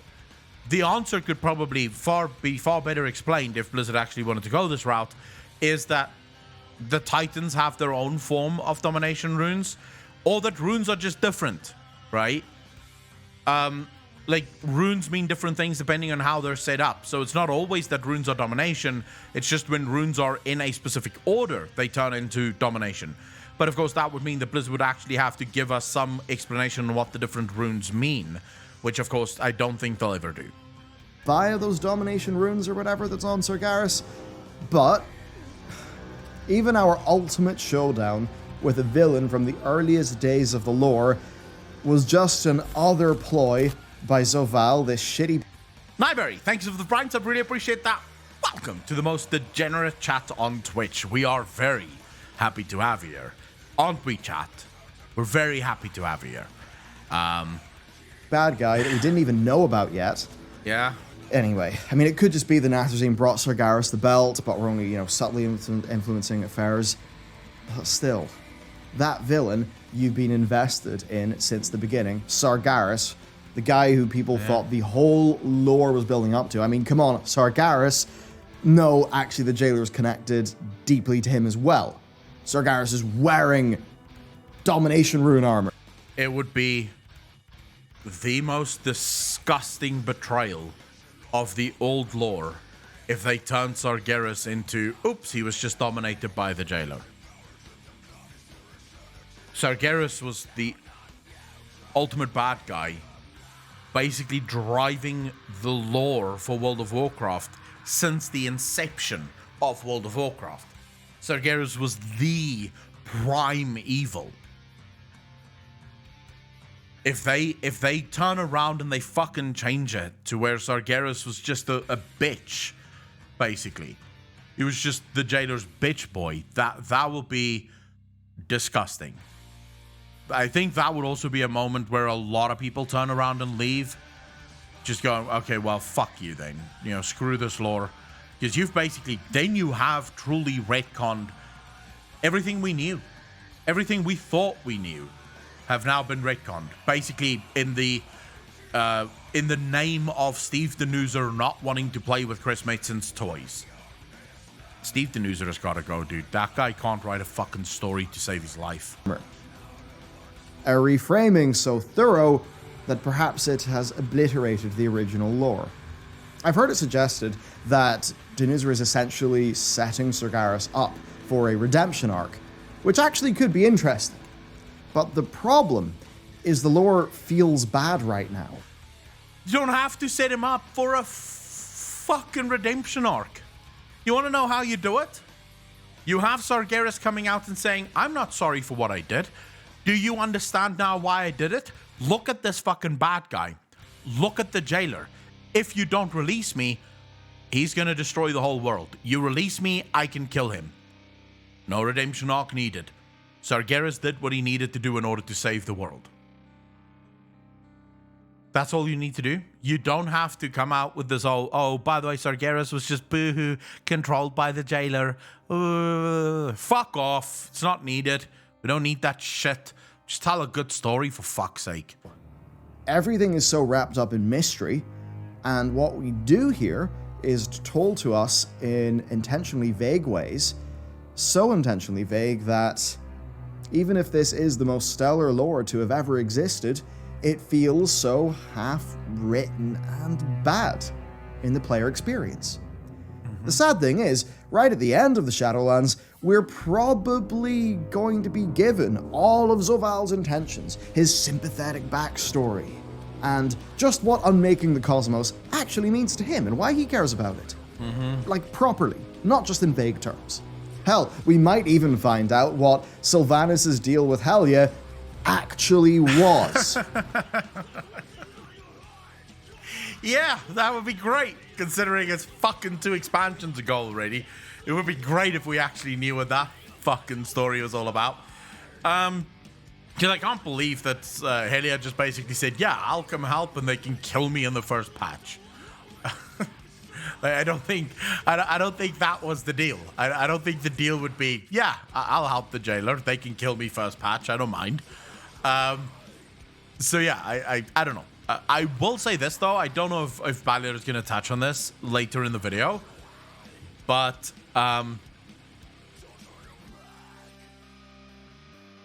you guys do realize why the story is so half-baked and half shit.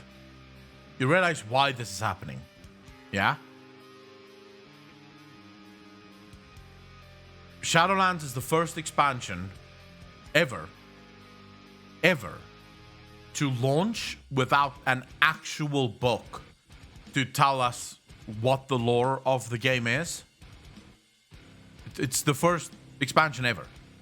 Because Shadows Rising told us nothing about the Shadowlands, nothing about the jailer. It basically followed the story of Nathanos as he's trying to kill Bonsandi. That's it. That's what that story tells us. It gives us little to no insight into the actualities that happens within the Shadowlands. And here's the funny thing. They decided not to put that shit in the book for whatever fucking reason, and instead also not put it in the game. So it's like, well, when do you want to tell the story? If you're not going to tell it in the box and you're not going to tell it in the game, pray enlighten us. When are you telling the story then? Because at some point it has to be fucking told. Someone has to tell it. It'll all culminate in a signature modern Blizzard shock moment. You know, like Serve that we just saw. But like the Serve moment, it probably won't be satisfying. Because again, we didn't even know who this Zoval guy was a year ago. We didn't know him at all. Then, before the shock moment settles, Zoval will be put in the bin. There probably won't be an epilogue patch to wrap up the story and tie it all off in a, nice, neat way. And it'll just be straight on to the next cosmic story, where the next big cosmic creeper is going to step out of the shadows, inexplicably more powerful than the jailer. And I'm worried that that's just not the way that it's going to really connect with people. No. The end of speculation. This brings us to the trouble of figuring out our next steps. Yeah. One of the things we've wondered... Before he even starts, let me just say, this expansion has been one of the worst expansions for speculation. Because I can't speculate on something that I myself don't understand or know. And specifically can't speculate on something where I don't have a foundation to speculate from. Legion and BFA was amazing for speculation because it dealt with foundations that have been well established for more than a decade, right?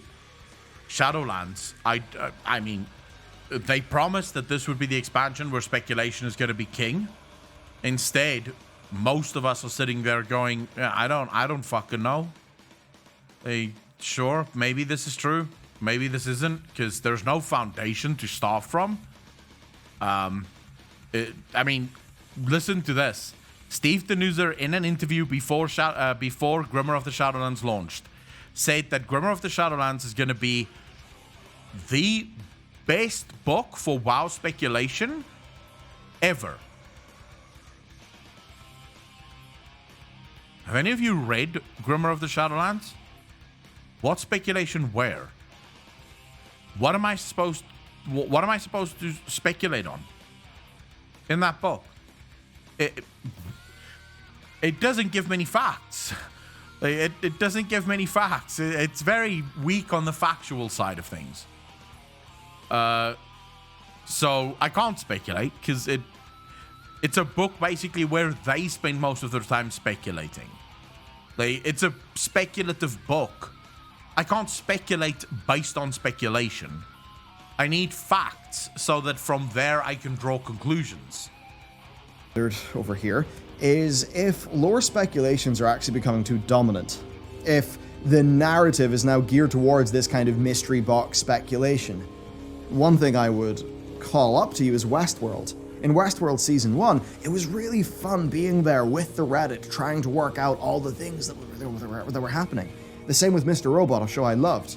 But the difference between Mr. Robot and Westworld is that in Westworld Season 2, they kind of wrote the show knowing that Reddit was onto them and trying to work things out. The writers, they literally said this, that they wrote Season 2 of Westworld partially with Reddit in mind. And for a lot of people, Season 2 of Westworld was just not a satisfying narrative experience. Speculation was, and I think will, always be an incredible part of the Warcraft lore. I mean, right back to WoW Insider's tinfoil hat column. But that's all it was, a column in a greater narrative whole. Speculation was based on background lore, the odd hint at a titanic progenitor race to make the universe feel huge, but it was so grounded in the game that we knew. Yeah. Think back to the earliest articles on WoW Insider that we all read, talking about the old gods, and I'm talking to you, this is like 10 plus years ago, talking about the old gods, when, we were speculating about Yogg or N'Zoth's prison location. This is before Wrath happened even. We were looking for future content. Where was the next raid?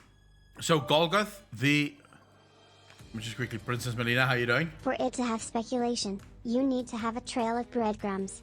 It's like you speculating on the story of FFX by doing 3 quests and try to guess the plot points of Shadowbringers based on that. Random, very true.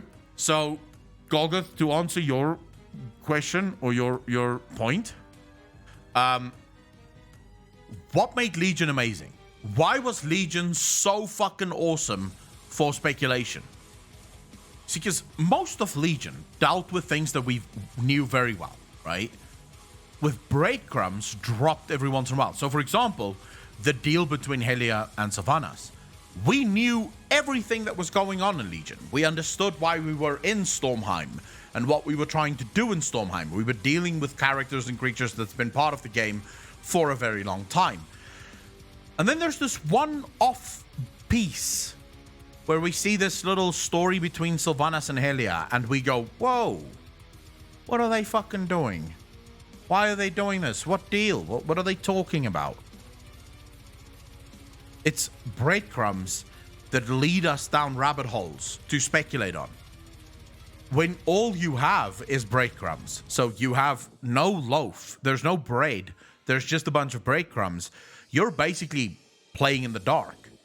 Right? You're literally trying to find a black coin in a pitch black room filled with black coins. So you have to find the one right black coin in a room filled with black coins in a pitch black room. It's impossible. You're jumping from one story to the next, trying to piece together a story. The problem is, I can't draw from a story that's already true. So I can't tell people, all right, ladies and gentlemen, what we know, right, is that Zuvul dominated Arthas for this reason. This is what Zuvul wanted to do with Arthas. That failed. Okay, so imagine we were told in the game that Zuvul tried to get Arthas to dominate all of the undead or all of the humans on Azeroth so that Azeroth would be safe. He failed because Arthas failed, and this led to another plan. Based on that, I can speculate on what another plan could be, right? Because I already have a starting point. There's something that we can all agree on, and from there we can move forward. The problem is we can't even agree on the starting point because the starting point isn't established. There's nothing to draw upon. I can tell you, hey guys, let's talk about Gorestia the Firstborn. And not a single one of us can agree on what Bastion is. I don't know what Bastion is. Bastion could always have been Bastion. Maybe Bastion wasn't always Bastion. Who fucking knows? No one knows, right? I don't know. You don't know. It's basically random at this point. Tier going to be? Who are the new bosses? What could the gear look like? And you know what? It kind of used to be more straightforward. Going to Ulduar was incredible.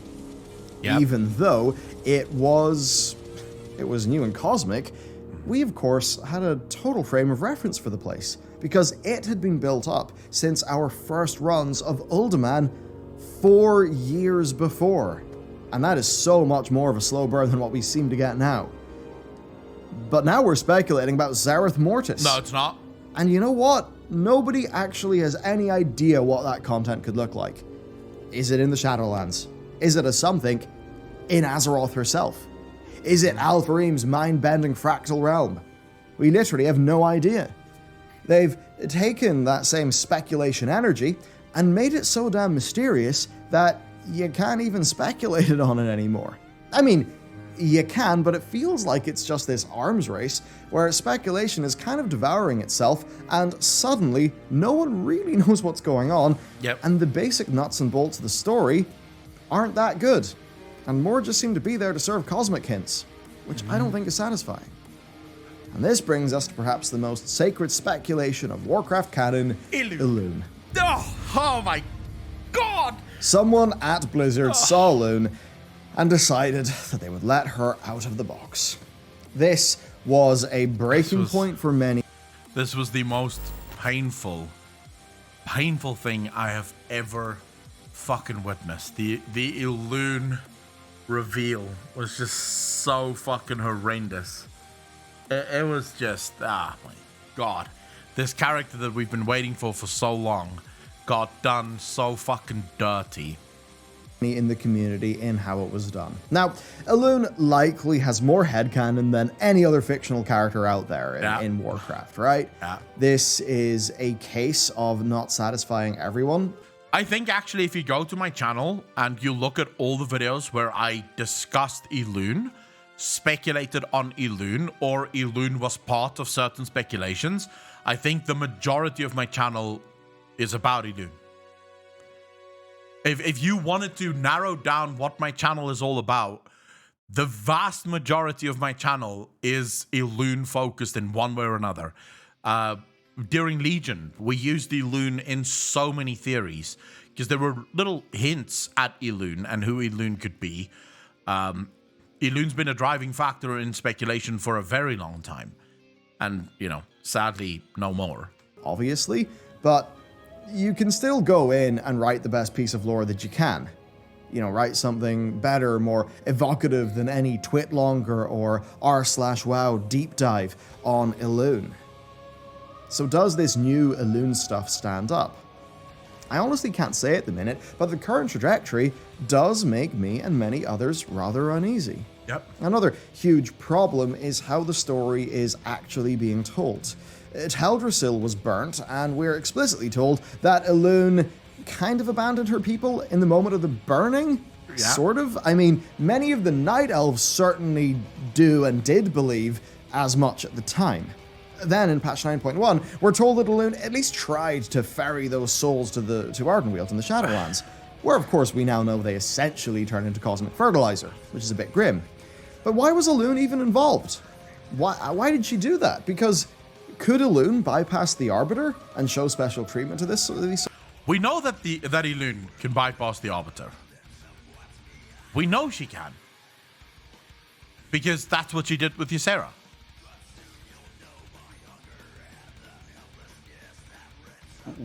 We know that. She took Ysera straight to Ardenweald. But with all the others, she just went, oh, that's outside my purview. I can't do this for all the souls, just for some. And then, of course, she's supposed to be this incredibly powerful character, but she didn't even know that the Shadowlands was, the Arbiter was down. She had no idea that any of this was happening.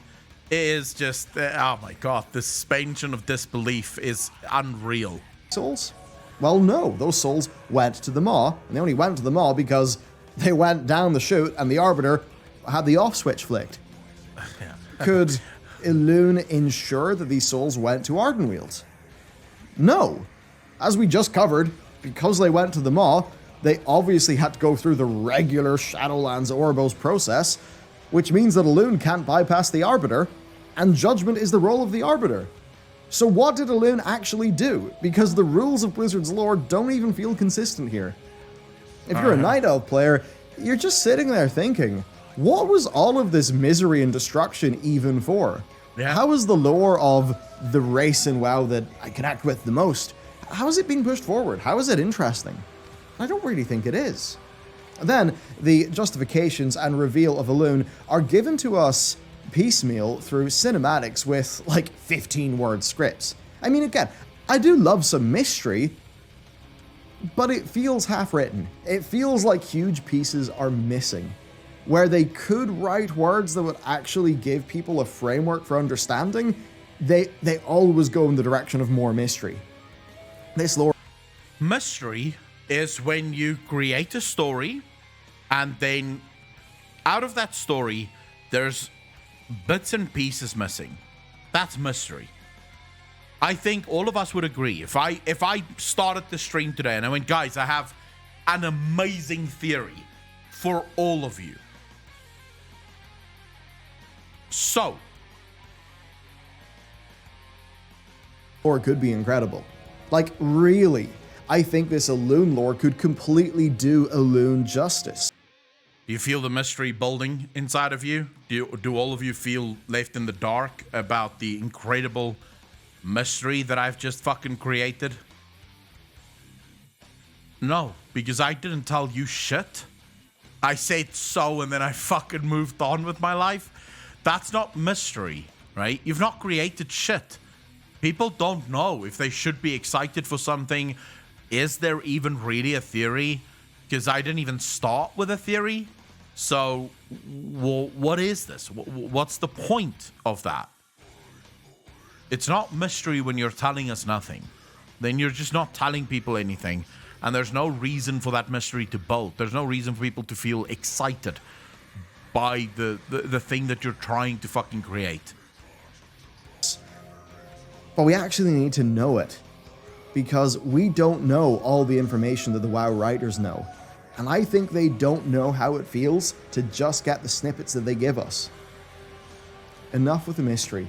Either do it justice, or put Elune back in the box. Yep. Let's talk metaphysics. The Jailer's threat, that whole thing about unmaking reality, is literally about changing the metaphysics of the setting. It's at the core of why this expansion is happening. It may seem like some, hardcore philosophy school time, but it can be pretty simple. Metaphysics is like the internal logic of the system. So physics is like the physical system interacting. Metaphysics, maybe the logic that governs those interactions. As an example, death in the Warcraft universe. Before Shadowlands, death was rather unknown. Yeah. It did not always mean the end. We knew that much, but we didn't understand the logic behind it. Now, we know that the Kyrian ferry our souls to the afterlife. We're then sent to one of an infinite...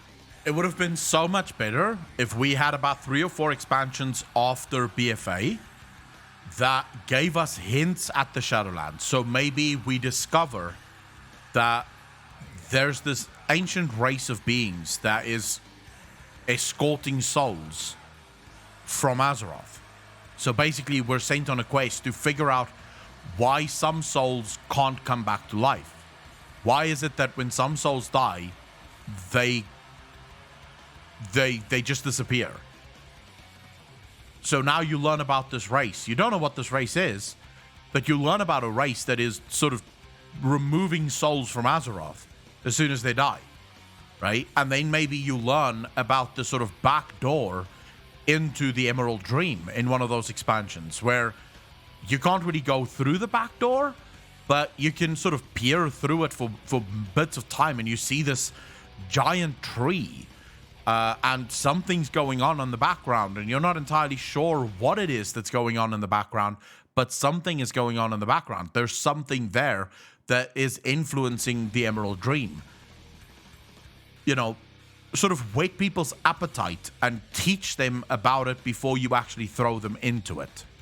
Infinite number of realms. Then, depending on your interpretation, you unlive happily ever after, or you're trapped in a weird soul engine of the first ones that's fueling the big great cycle. Either way, this has got huge consequences for the people back home, and Blizzard even half engaged with it in Oribos. We find old Emma, right? We find her. She's there looking for her dead sons. We have to keep Emma ignorant of the Maw because her sons are there, and it would likely break her heart. Yeah. But that's it. That's the only consequence we see of this setting-shattering revelation that Shadowlands is a place you can go to and you can just chat with your dead parent or kid. Yep. Of course, we're in a fantasy setting, right? So you can put in all those crazy magic systems as much as you want, and that is great. But what I'm trying to illustrate here is that Zoval keeps saying he wants to unmake or remake the cosmos. Yeah. But the reason we've never realized what that actually meant is because we have no frame of reference for the logic that governs the whole damn thing. Yep. We haven't really felt what this means for the people that we know of Azeroth. Instead, it's just turned into a big, a generic threat. I think the biggest question that most of us should ask ourselves is, if I asked you right now, what would happen to Azeroth if the Shadowlands is no more? So if the Shadowlands was removed, what would happen to Azeroth? The vast majority of players would go, I don't know. I don't think anything would change, Sure, the dead would be just dead, right? But the world itself would not really change, No, imagine the Maw was gone too, Dino. Imagine the Maw was gone, everything was gone. So the Shadowlands got fucking nuked and everything was just blown up, yeah? Because we don't actually know how the Shadowlands fits into the world or into the universe, we would have no idea what's actually going to happen. And you're asking us to fight this place for the survival of this place with no real knowledge of why this place matters. You can't ask that. You can't ask players to fight for something that they don't know why they're fighting for it. Because at that point, it just becomes fighting for the sake of fighting. Threat.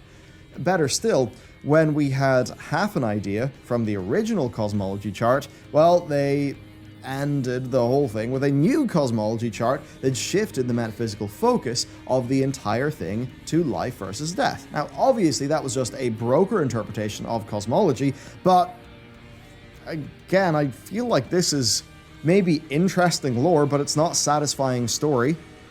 No. And good lore is fine, but lore is only fun when it is surrounding a satisfying story. Mm-hmm. That's the problem. Blizzard keeps hitting us with these intentionally vague arcs, but there's literally nothing else out there to actually keep us grounded within the lore that we love. We feel lost in space.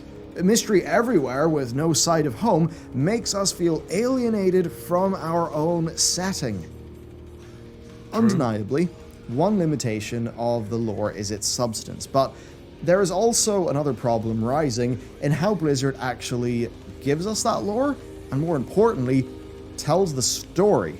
And the story is the thing that matters the most. Yeah. It's actually... Ballitter makes so many fucking fine points. This is the kind of videos that Ballitter does better than I think anyone. I think Ballitter does these kinds of videos better than anyone else on YouTube. Because he's spot on. Why do people, to this day, make videos speculating about Lord of the Rings lore? Because the story is absolutely fucking phenomenal.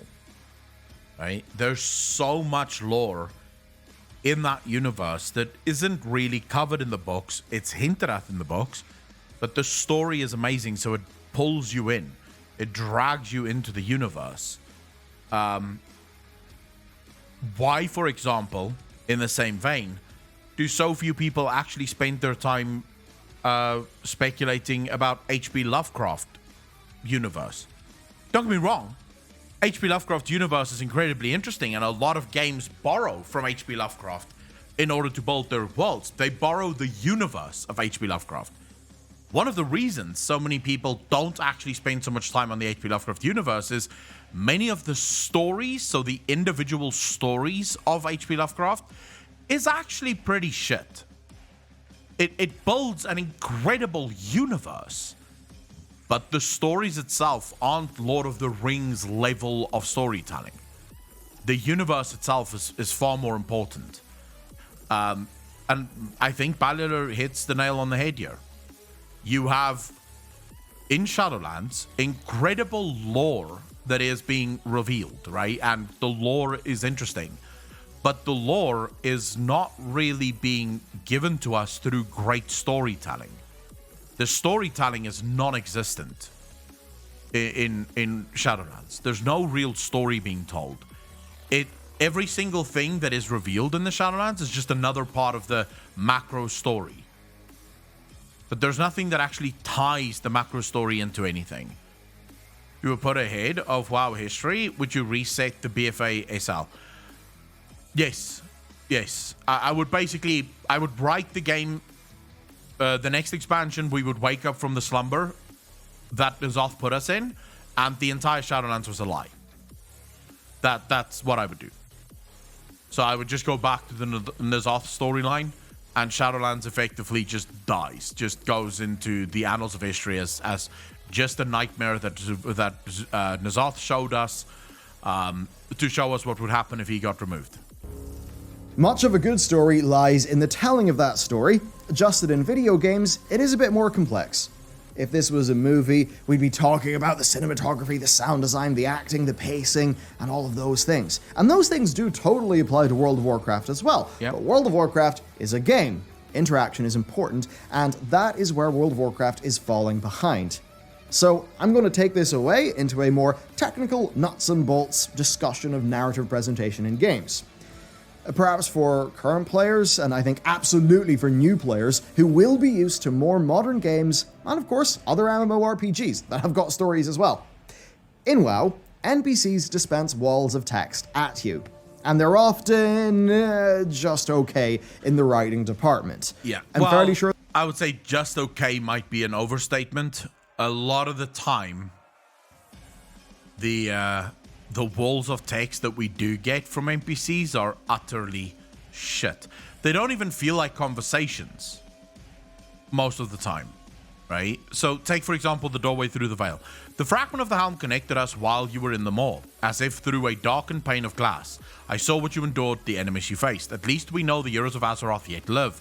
We must find a way to save them from that nightmare. By affixing the helm here, you gave us enough of a tether to Azeroth to bring a few of us across the veil. But you and other heroes who join us will need a stronger connection. My knights brought mages through. Meet them outside to open the portal.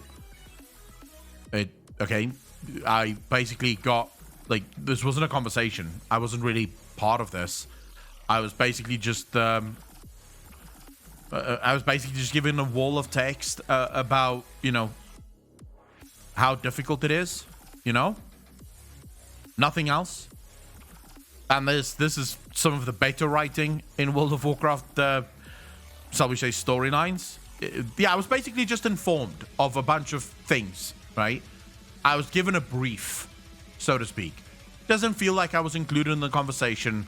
I didn't even get the opportunity to ask Bolvar, wait a second, why is it so hard for us to make connection to Azeroth? Yeah? I mean, that would have been nice, right? If I got the option to sort of pry for a little bit more information. But I'm basically given a brief of what needs to happen and what has happened, and then just told, establish portals back to Azeroth. Go do it. Go do it now, little bitch.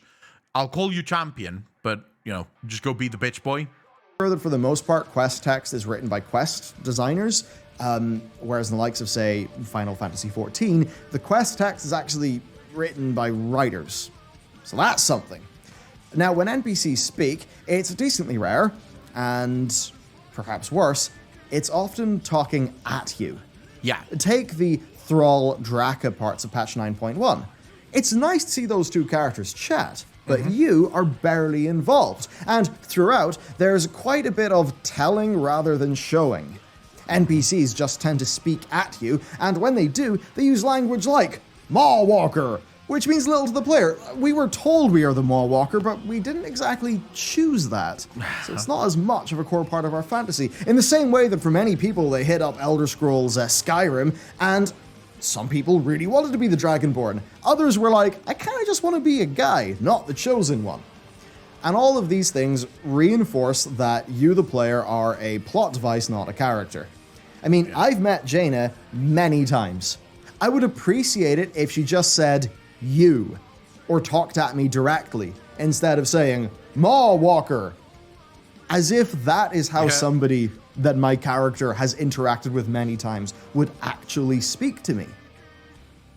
I'm basically here advocating for basic principles of okay writing that are not being followed here. Why would a character that I canonically know pretty well call me Maw Walker? I know that she can't call me by my character's name, but you can just say... Are we not almost close to AI being able to pronounce characters' names? Surely we should be relatively close to it. With all the things that AI could do now. I've wondered about this, and I realize this is nothing to do with the video, but I've wondered about this for a long time. Surely, when you have, say, Laura Bailey's voice, you could write an AI script that basically, when the player chooses their name in the game, the AI gives you a bunch of options of how this name is going to be pronounced in the game, and you choose the one that is either on point with what your name is actually going to be, or close enough to what your name would be. And from that moment forward, whenever Jaina's character says something and talking about your character, the AI changes her voice to say that word, right?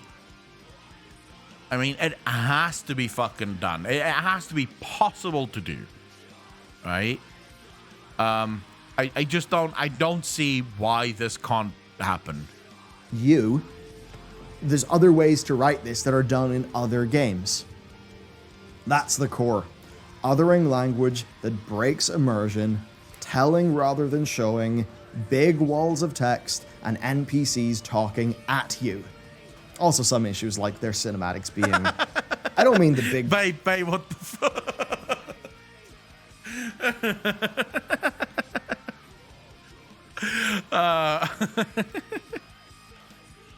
I mean, it would be cool, right? It would be cool to actually have your character be acknowledged in the story, and especially if you can have AI to do it, it would be it would be amazing. Pre-rendered ones, I mean the in-game cutscene ones, generally being pretty rough. I mean, they do feel 10 plus years old. Now, historically, this kind of thing was not a problem. And that's because we essentially were Anon adventurers, making our way through a world with lots of little small stories and in and around these larger-than-life heroes. But over time, that has changed. WoW's story is closer to you being the chosen one. And one could argue that, due to the lore of the Heart of Azeroth, you somewhat are the chosen one. I mean... To put this into perspective, we spoke about this on Sunday as well. In World of Warcraft, you were actually not even involved in most of the early stories. Now, this got retroactively changed, right? So when they brought out Chronicles, and in some of the in-game lore, they changed it to where you were involved in those specific altercations. But the very first lore, so basically all the way through Classic, all the way through DBC and Wrath, the player really wasn't involved. Like, according to the lore, you weren't even there when Illidan, for example, was taken down. You weren't part of that. It was Maev taking him down. Yeah, you weren't there. You were there gameplay, but lore-wise, you were not present. Because you weren't a hero. You were nothing special in the game. The problem is, over time, Blizzard made you the hero, yet they never changed their writing to make you the hero. They never changed the gameplay to where you would be the hero and considered to be the hero. You basically just, you get referred to as the hero. Nothing more, nothing less. Yeah? Wes, how you doing, brother? You kind of are in how you're treated. At the very least, you are an extremely important character in this setting. Yeah. So, this simply requires a change in storytelling techniques. The older ways do not suffice. So here is what Blizzard needs to do to fix up the telling of the story. First, rather than walls of text, frame quests as dialogue with an NPC. Yeah. This necessitates a change in how quests are written. They're probably going to need this stuff to be Not just dialogue with other NPCs, but dialogue with the player as well. So let the NPCs actually address the player. Let the NPC speak to the player as if it's a conversation. Have the camera cut back and forth. So it shows Jaina is telling you to go do something, then a change camera to your character, and you could always go the route of Final Fantasy in this, where all your player does is sort of react to go whatever the fuck you want, right? But your character's sort of reacting to the shit that's being said. Have it be a conversation between two people, and after the conversation, they tell you what they think you should be going to do. Yeah? That would be sort of, as far as I'm concerned, bare minimum of what would be required. handled by writers. Players should click through NPC dialogue, and that dialogue should be framed as a conversation with the player, not a wall of text. Far closer to an FF or really any other narrative game out there. Yep. Of course, the player is a silent protagonist, but that's been done with many, many RPGs. Now, at times, RP-focused dialogue options should be presented, as they let a player better define their character. Now, this is the bit that Blizzard haven't understood. They would never do this in the past because they would want that to matter in terms of gameplay. I'll give you guys an example of things that Final Fantasy does that changes fuck all in the story. It's an option with no real purpose. You'll get often asked, why did you choose to become an adventurer? And you can go for power, for glory, for money, for fame, or whatever, right? You get a bunch of options to help people or whatever. They change nothing. The choice that you make there doesn't take the story in a different direction. You're not getting any new quests. But as a player, you were asked the question, you answered the question. To what you feel you wanted to be an adventurer for, right? It's it adds to the world. It adds to your involvement within the world. You know, that big gameplay first motto that they've got. But giving somebody a dialogue choice is really important because it lets them define who their character is. Most dialogue options in Mass Effect. Oh, he's talking about my favorite fucking game. Fuck. Yes. Oh my god. Sorry, I almost nutted there. Whenever people talk about Mass Effect, you just have to go, yeah, buddy. Here we go. Lady Survival, how you doing? Cyber, how you doing? Someone else said hello as well. I forgot. Sorry if I didn't say hello to first time chat, but really appreciate you being here. Mass Effect, it's so fucking brilliant, dude. It's so brilliant. Do not matter. Like, they literally do not matter. You could choose anything as long as your Paragon and Renegade points are where you need them to be, and you make the right key options in the key bits. But most options do not matter. Of course, they massively matter to the player experience. Yes. Because that's you talking through your character, defining who you're. Captain Swanky, you can keep that one, yeah? You can take that one, put it in your fucking back pocket, take it out next time you want to talk shit, yeah? How you doing, brother? Cyber Eugene, thank you for the follow, dude. Really appreciate that. Bye, thank you very much for the follow. Negas, thank you very much for the follow. Really appreciate that. Welcome, everyone. Take on Commander Shepard is. That is how you need to write a character in a game where you are a little bit of the chosen one, like you are in World of Warcraft. I love when people use Final Fantasy because in my mind, Final Fantasy may be the greatest RPG ever written. If you've never played Final Fantasy, you do not have a fucking clue what you're missing. That game takes storytelling to a whole new level. So much so that I have actually considered playing Mass Effect on stream just to teach all of the plebs that don't play it just how fucking amazing that story is. Just how amazing that story is. So, We should have semi-interactive narrative cutscenes, just like what is done in Final Fantasy XIV. Yes. If Blizzard wants to tell stories where you are a character, then they need to update their storytelling tools to make that make sense. And if they cannot update their means, then they must realign their ends to actually be feasible and be within their means.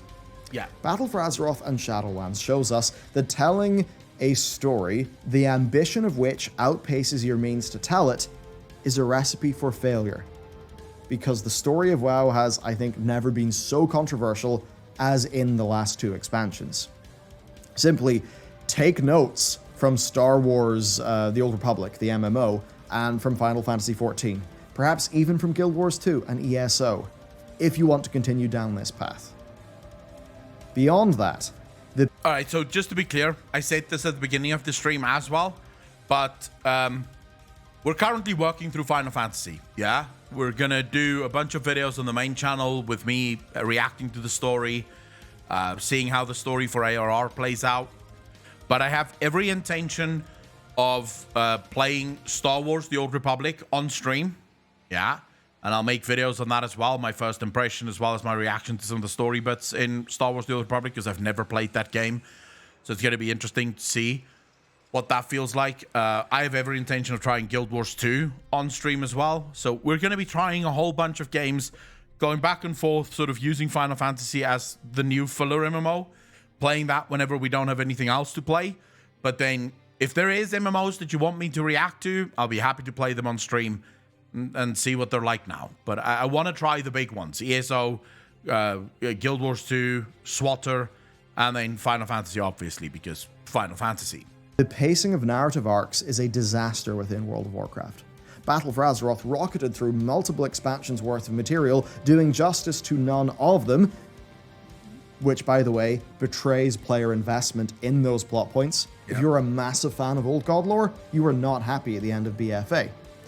And of course, in doing that, they actually required, 2 novellas, a book, and a bunch of other external material for all of that lore to properly make sense. Cyber, you and me both, by the way. I genuinely want to fucking see the end of Shadowbringers. But every single time I log into Final Fantasy, I end up doing shit that doesn't take the ARR forward at all. Like, every single time. The other day, we discovered the Golden Saucer. That was like 4 days of my life that just went into the Golden Saucer. I still do it, actually. I still log on every once in a while just to go hang out and do some chocobo racing.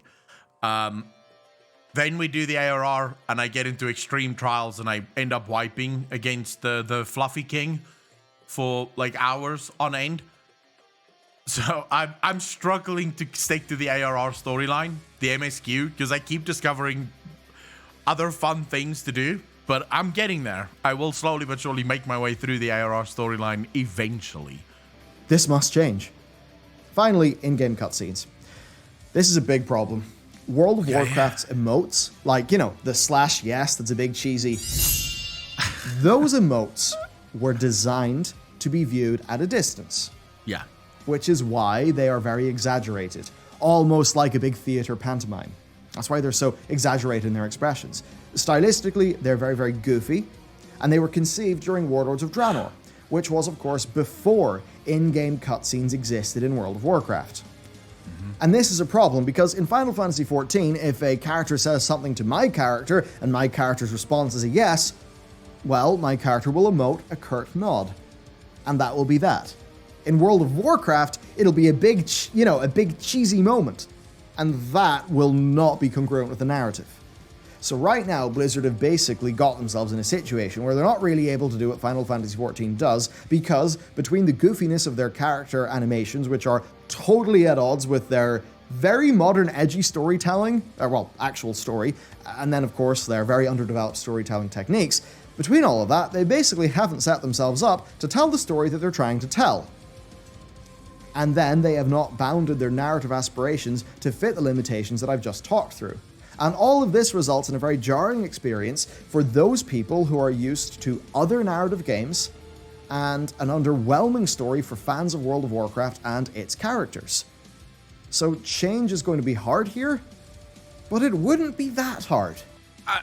So I get what Balil is saying, and I agree with him. But I would just like to see more cutscenes in World of Warcraft, and actually cutscenes that tell the story. If you're not going to put the cutscenes in the quest, or the story in the quests, yeah? So you're basically just going to stick with the fucking storytelling or the quest design that you have in World of Warcraft, you know, which is basically an intern that just quickly copy-paste like every quest that has ever existed in World of Warcraft through the new expansion. If you're not going to change that, then do it through stories in cutscenes. Make cutscenes fucking stupidly long. It's one of my favorite things about Final Fantasy. They have cutscenes that's like 15 minutes long. That's just a cutscene. For 15 minutes, you're being taught the story that you need to know in a cutscene. They basically use cutscenes unapologetically. They don't ask permission. They don't say sorry. In fact, someone told me that there's a cutscene coming up where I actually get a warning before the cutscene starts, telling me that get ready. This is gonna take a while. You know, so they don't even give a fuck. They're just like, yeah, we're gonna take the next half an hour, 45 minutes of your life, and we're gonna show you a fucking cutscene here. There you go. Just enjoy this. There are so many examples of this done far better across gaming. Blizzard need only take note and act on it. Now that we understand the problems are very much technical, as well as just the story being told and the approach towards the lore, let's explore the character who has perhaps suffered the most at the hands of these limitations, Sylvanas. What was Sylvanas' journey to her current state of mind? Yeah. A lot of us have wondered that, because honestly, she's been a low-key community favorite for a long time. Yep. Playing a Forsaken always felt unique in Warcraft, and that whole experience was centered around the personality cult of Sylvanas. Yeah. Once the courageous Ranger General turned Banshee Queen who literally dragged the Forsaken up from their graves. She created one of the most powerful militaries on Azeroth, and she has left such a profound mark on our setting. One that now feels poisoned by her casual dismissal of the Horde in the way that was presented, and abandonment of Azeroth for the Shadowlands. But Sylvanas' true reasoning for joining the Jailer and the atrocities that ensued, that's not something that we've explored in-game. No. Sure, there was the Silverfish story in the Folk and Fairy Tales book that told us Oval likely exploited Sylvanas, sort of to her current situation. But A, that's transmedia narrative, it's not in-game, and Sylvanas is an in-game character, and we need to understand who she is in-game. But in a way, you could say it's a bit of a betrayal of her character to be used so easily by Death again, basically by the Jailer again. It genuinely is. I've said this before. I've made an entire fucking video on this before. In fact, I think I've done entire streams on this before. One of the things that made Sylvanas so effective at strategy and at planning in fights is the fact that she trusted no one. Even Thanos, which is someone that is the closest to her than anyone could ever get, only got the information that was pertinent to the things that he had to do. For the most part, Thanos was kept in the dark about most things that Sylvanas wanted to do. She only told him what he needed to know. But when it came to the Jailer, Sylvanas gobbled that dick faster than you could fucking say dick. It was instant. She dropped to her knees and she just fucking gobbled it. And I realized that is offensive to Blizzard Entertainment, but I'll say it here anyways. It's just like, wait a second. Are you saying, in other words, Sylvanas is just like, she's happy to be fucking used and abused again by basically the guy who used and abused her the first time around? How? It's not congruent with her actual story. It's not who she is as a person. Her personality, this doesn't fit. Marcintha, thank you so much for the sub. Really appreciate that. 9 months in a row. Thank you. when her whole arc Paralyzed was by the recovering nipples, from the probably. trauma of Arthas, who of course ended up essentially being an intended pawn of the jailer. So she's kind of went through two of these jailer, serve and rebel arcs. Now she contrives world wars to feed some cosmic maw in the afterlife just so that she can juice up her boss. Now that's like a good faith reading, that Sylvanas had agency and that Sylvanas, believed her own best interests were served with the jailer. The worst reading is then that she's been in an abusive relationship with the jailer for a long, long time. And in a way that we're kind of retreading some of her Arthas storyline now. For a lot of... Is this Blizzard's attempt to write a story about toxic masculinity, maybe? You think that's what this is? This is like the ultimate woke storyline. Like, Blizzard is going to come up, and as soon as the story finishes, there's going to be a pop-up that says, this is what toxic masculinity does to people, or some shit like that. Maybe that's exactly what this is. This is Blizzard including, their mindset into the fucking game, I suppose.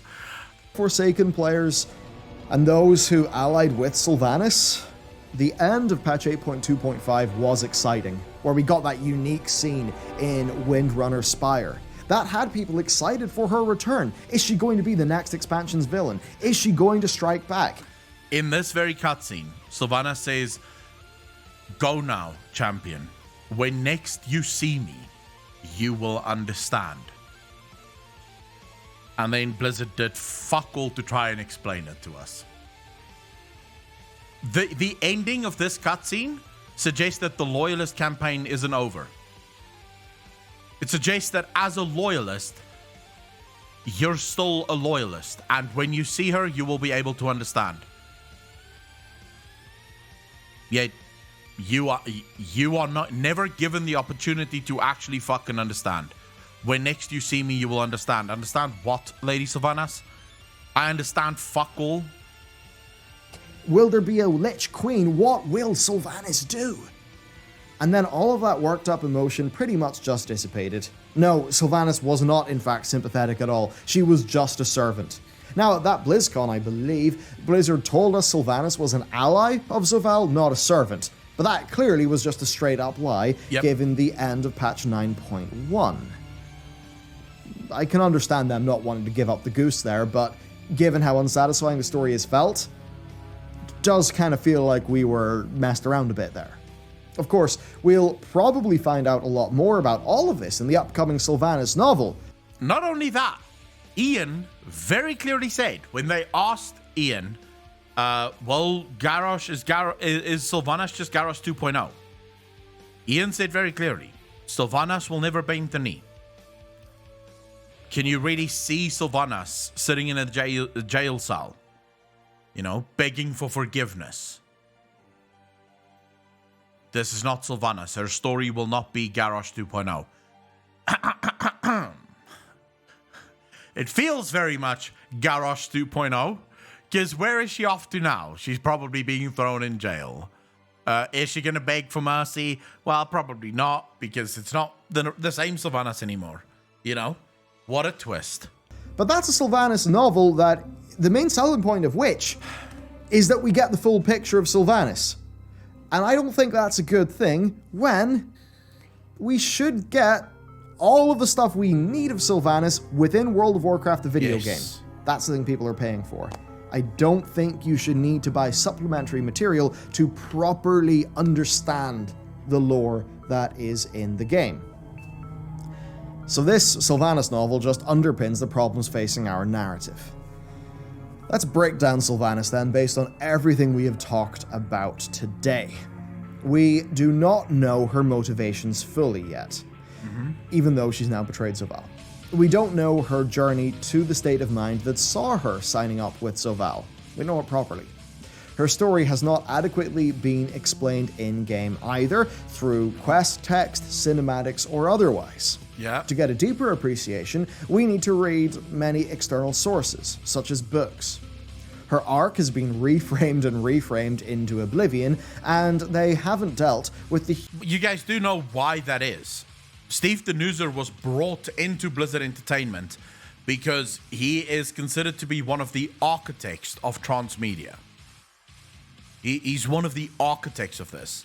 And funnily enough, in every single game that Steve Denuser has tried transmedia, it's failed miserably. In every single game.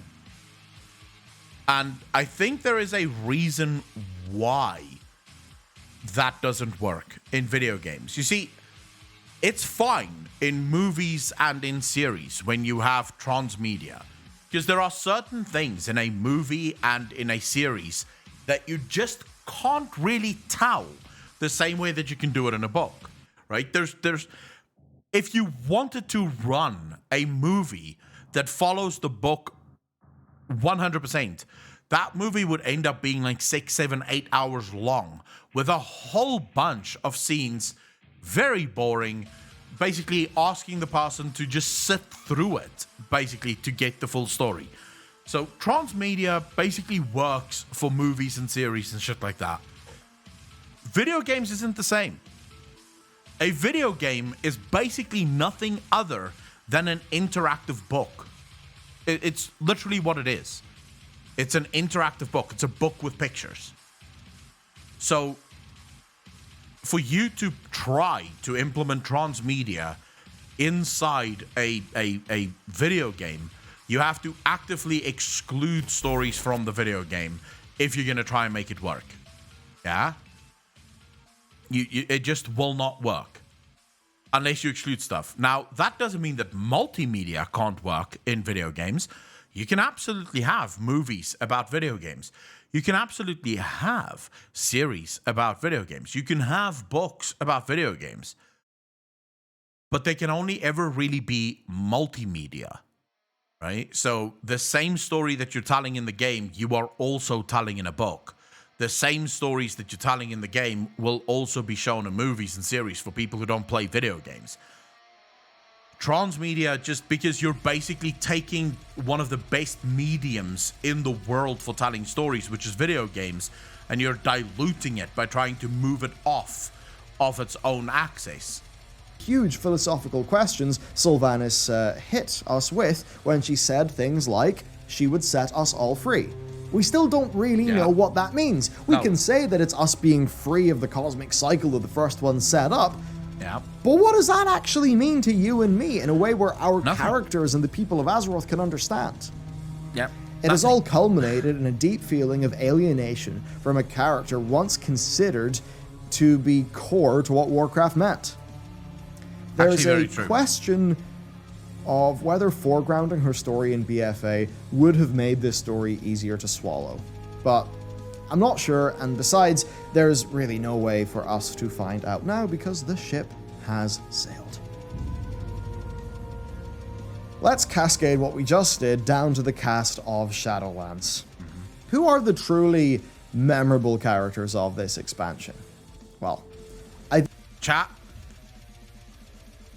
who do you guys believe to be the truly memorable characters of the Shadowlands? The characters that you're going to remember and love. Outside of Side and Athreus, because yes, Side and Athreus is memorable. Outside of Side and Athreus, who's the characters that you're going to remember and actually believe or actually follow from this moment forward? Most people agree it's the Athreus.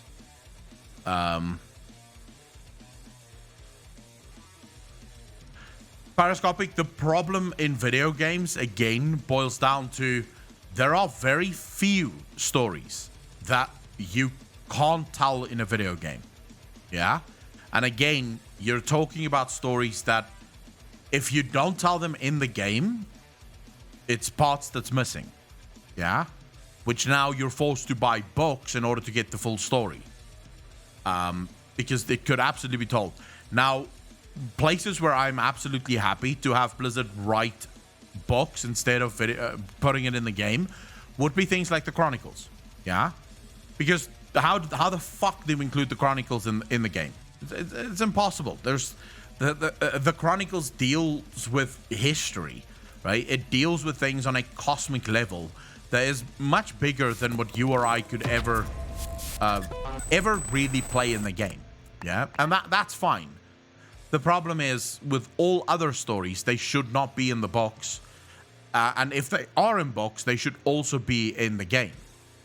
Arnold, thank you for the gifted sub, dude. Really appreciate that. 48 subs in general. Doing your fucking bit to grow the Degenerate Club. Really appreciate that, bro. I think besides a few solid scenes with Denathrius, essentially nobody. Nobody's really had a proper good long runtime. Especially the cast that we brought from Azeroth. Tyrande is frozen into an action by a conflicted goddess, so there's that stuff where the whole Night Warrior arc feels like it's done nothing but tease us about Elune. We've got Bane Bloodhoof just sitting around in Oribos, literally all day doing nothing. All right, Parascopic, let me answer you this way. Hopefully that sheds some light on my stance on it. I thought Shadows Rising was perfect. Shadows Rising effectively dealt with a side story, you know? It was a story that it didn't really teach us anything about the Shadowlands. It didn't go into the Shadowlands, really. It was basically the build-up to the Shadowlands that got sort of discussed within Shadows Rising. I don't mind that, even though I think some of the stories in Shadows Rising would have made incredible game arcs and quest lines. I don't mind the fact that they decided to do it, yeah?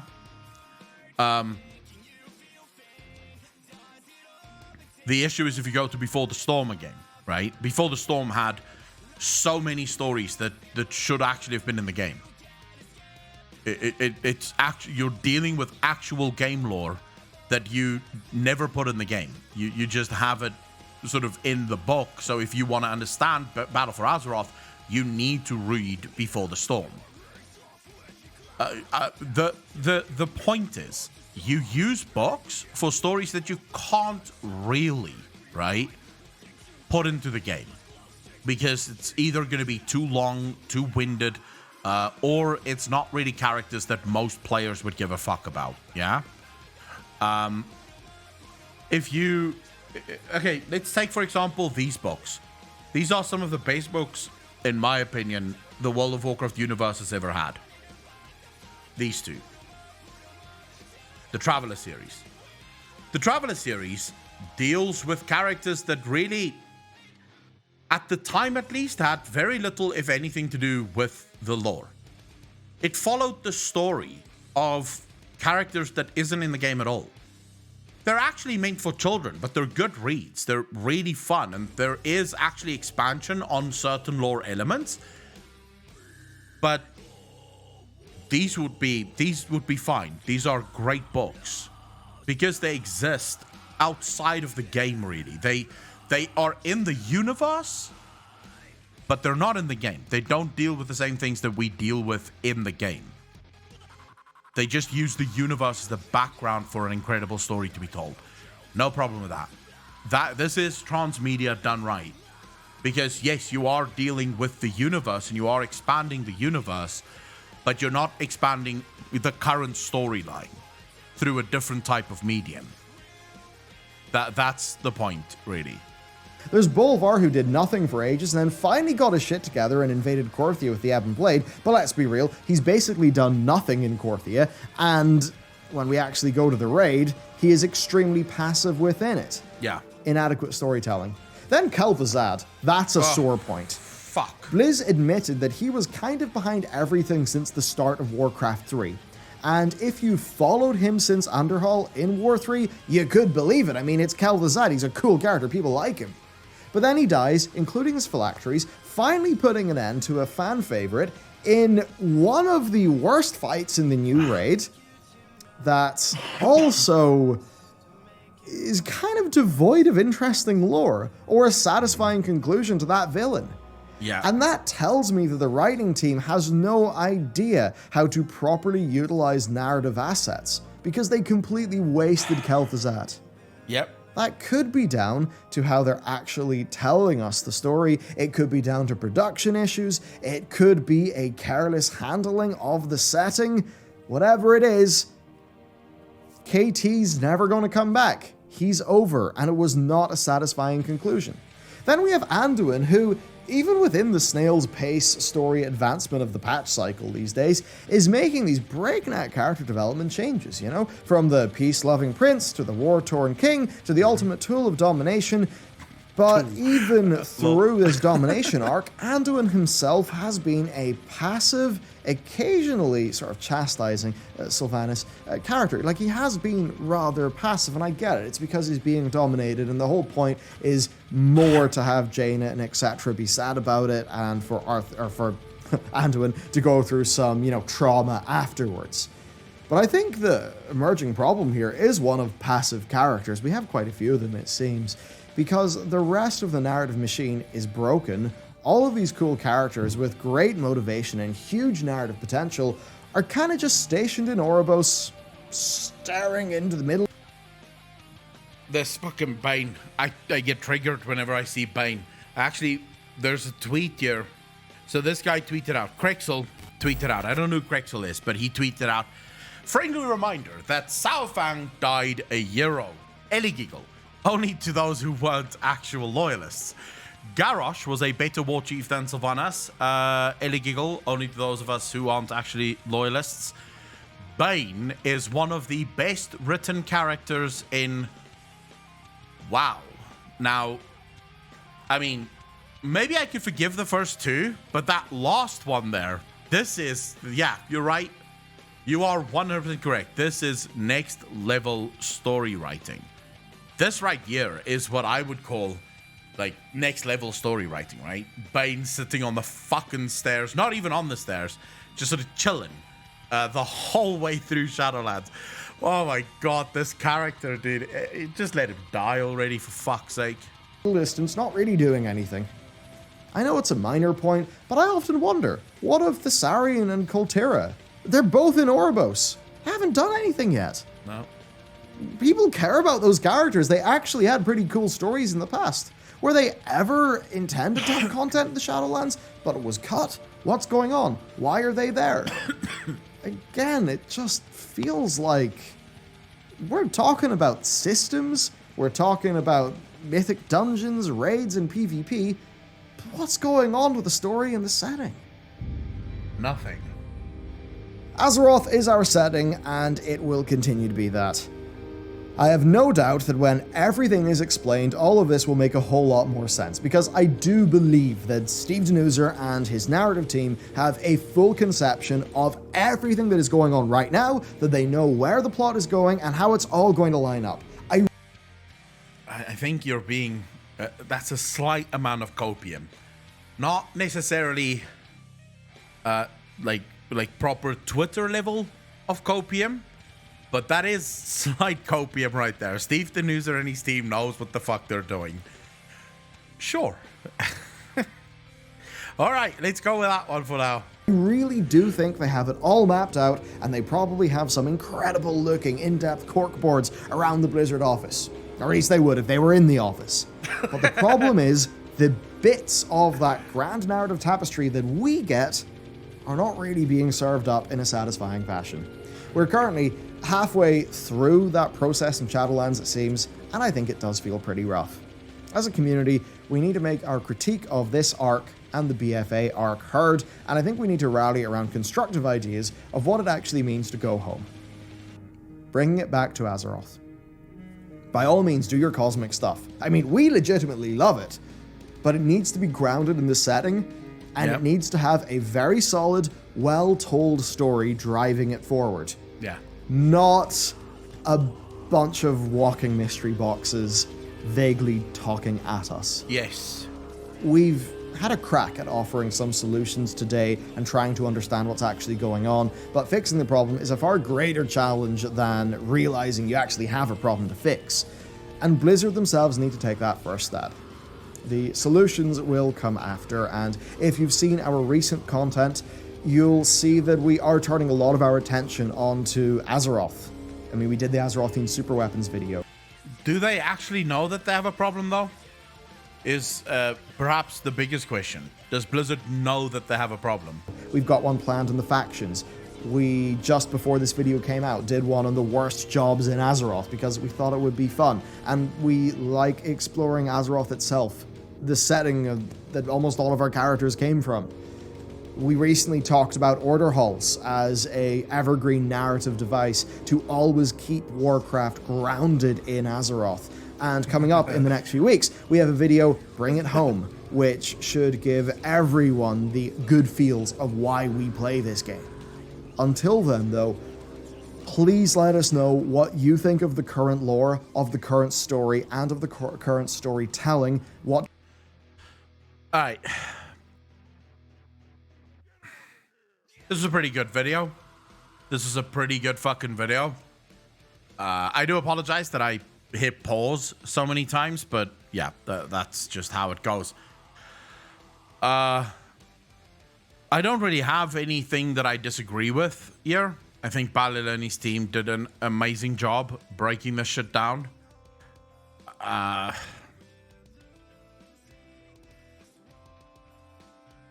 don't know if Blizzard knows that they have a problem. And even if it boils down to, as many of you said, the sub numbers getting updated, I still don't think they'll know that they have a problem. Because based on the current changes that Blizzard is making in the game, removing emotes and jokes and flirts, and considering the type of things that they're changing, I don't think they understand that the problem is them. But I mean, they say it loud and proud, you know? You players keep saying no one asked for this, but we did. We, the developers, asked for this. And I keep saying, yeah, but you guys got what you wanted for the last 6 years and you fucked it up. So how about you stop getting what you want and just give the players what we want instead? That feels like a much better thing to do. Your game is in the shitter, Blizzard. Your game is absolute trash. And yet you are pushing for things that you want rather than looking at what the players want. Because at the end of the day, we are the ones that matter. You don't matter.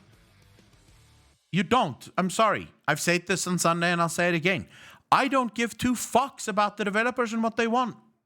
I couldn't care less.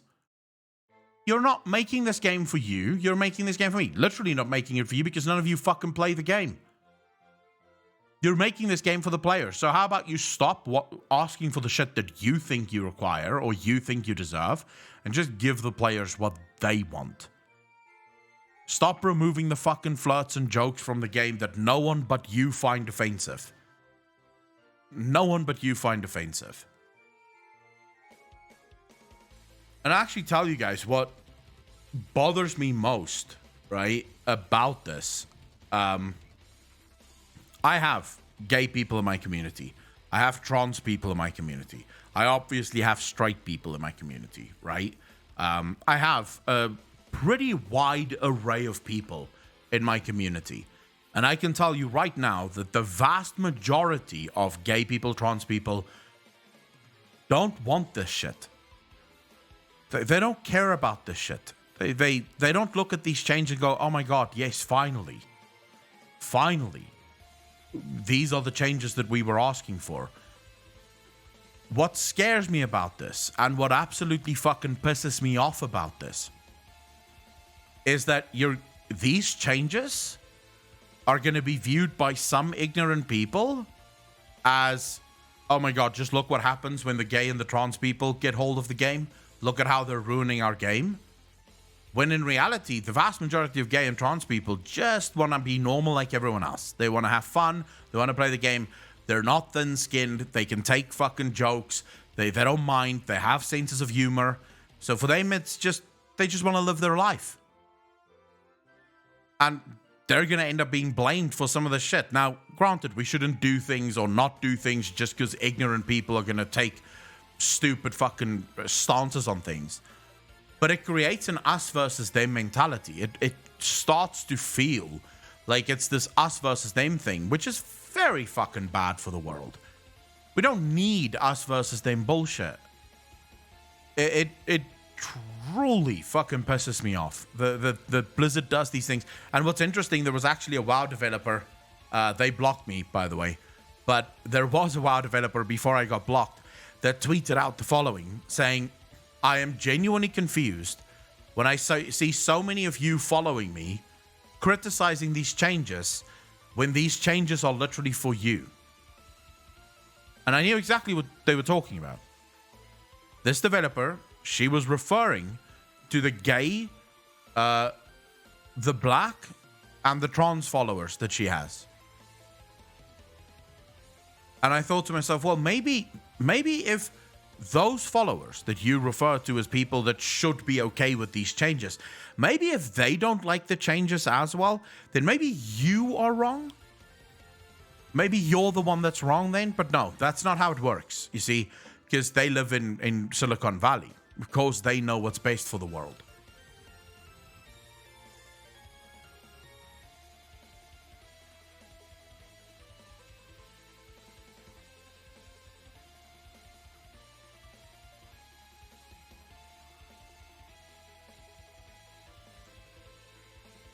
Seems pretty stereotypical to assume how they act. Perpetrator, to me, that is the ultimate form of bigotry.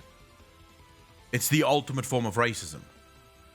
To just assume that because you are, you know, gay or trans or black or brown or whatever the fucking color of your skin is, to assume that because of that, you must be X, Y, or Z.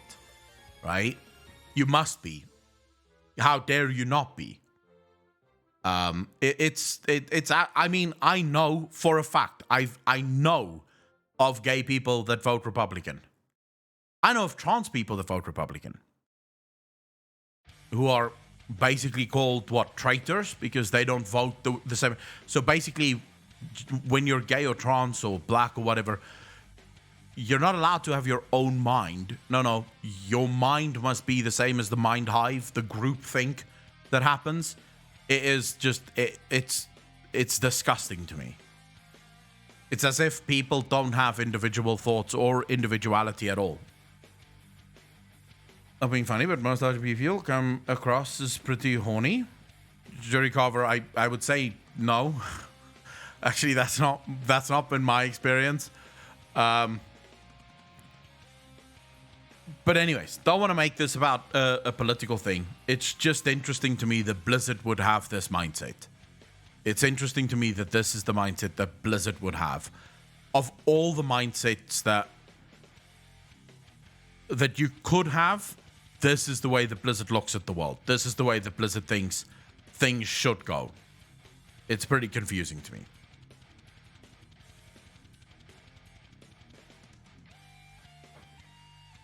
Finally log in and see no dick jokes and know my life is not threatened anymore. Good story. Doesn't overly preach to me. Individuality. We are saving you. Sounds pretty dangerous. Cyber. It does sound pretty dangerous. You're right. It does sound incredibly dangerous. I don't think it's helpful either. Because the people that is requesting these changes are the exact same people that is never going to be happy. As in never.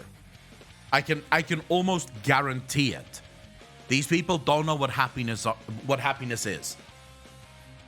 They are going to be angry and they're going to keep asking for changes because that's just the way this works.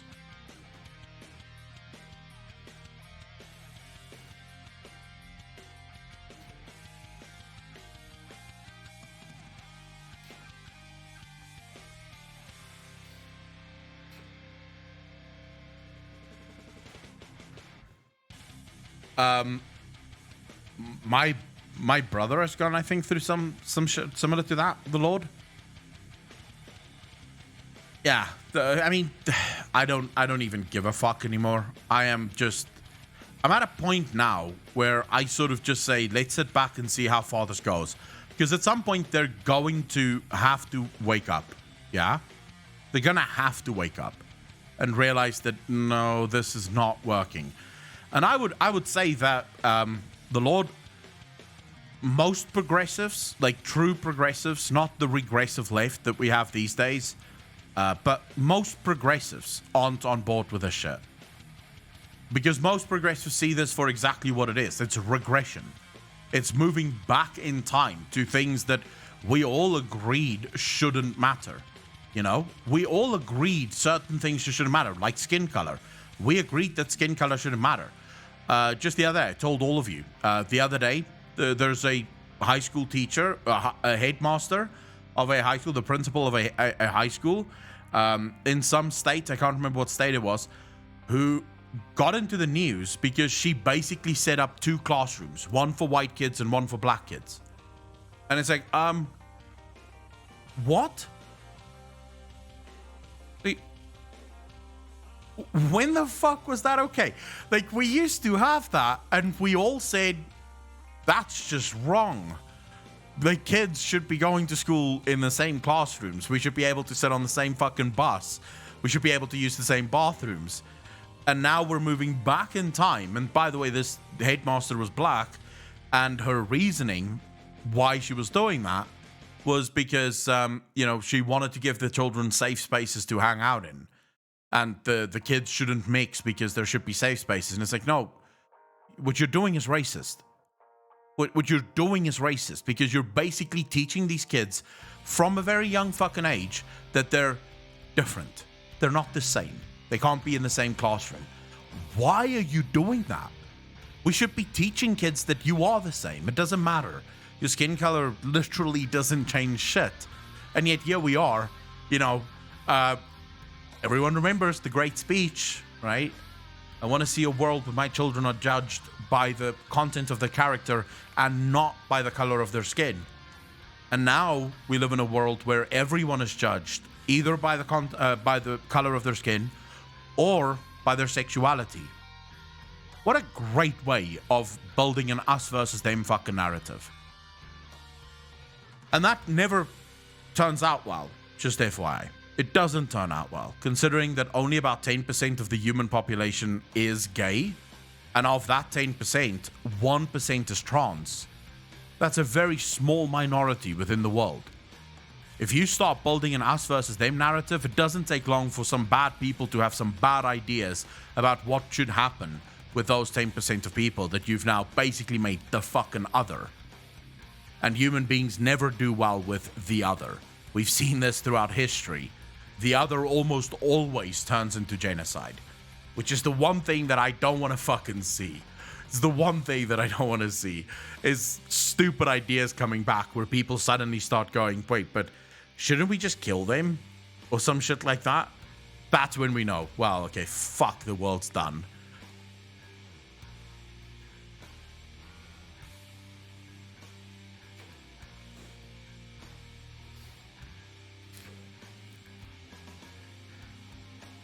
It should be, like, you should always be proud of who you are, right?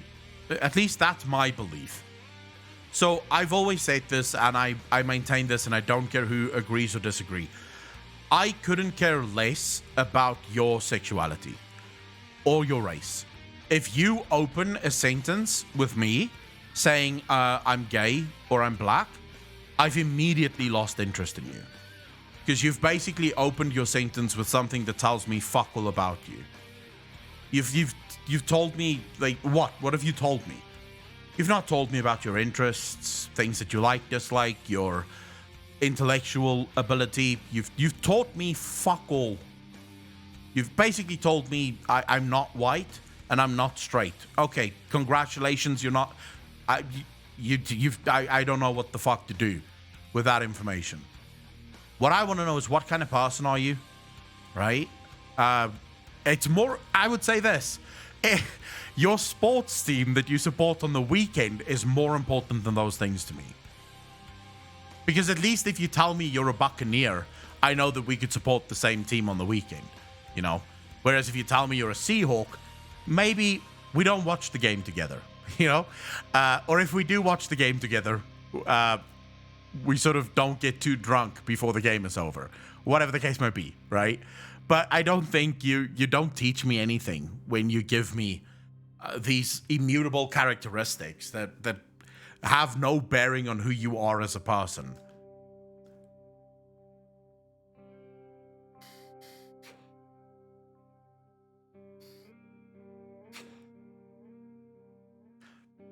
You play as Viera Girl in Final Fantasy.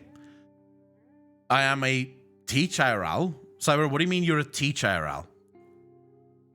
By the way, do we have any black characters in WoW except for Bolvar? Kind of now. I don't know. Maybe. I've never actually paid attention. Rathian would be more Middle Eastern, wouldn't he? I'd say Rathian is probably more Middle Eastern. No? My brother's a teacher as well, Cyber. Seahawk, Lalafal. Did I start the woman? Natalie Celine. Oh yeah, she would actually qualify as well. Higher functioning autism. I don't know what that refers to, but okay. Yeah, I would say Rathian is more Arabic. Like Persian, Arabic, Middle Eastern, that sort of thing. You know what we don't have in WoW at all is actual, like, do we have Asian characters in WoW? Trying to think now if we have any Asian, except for the pandas, but they don't count. Let's think about fucking, like, human character. I don't think there's a single Asian character in World of Warcraft. Or do they change that whenever it launches in China?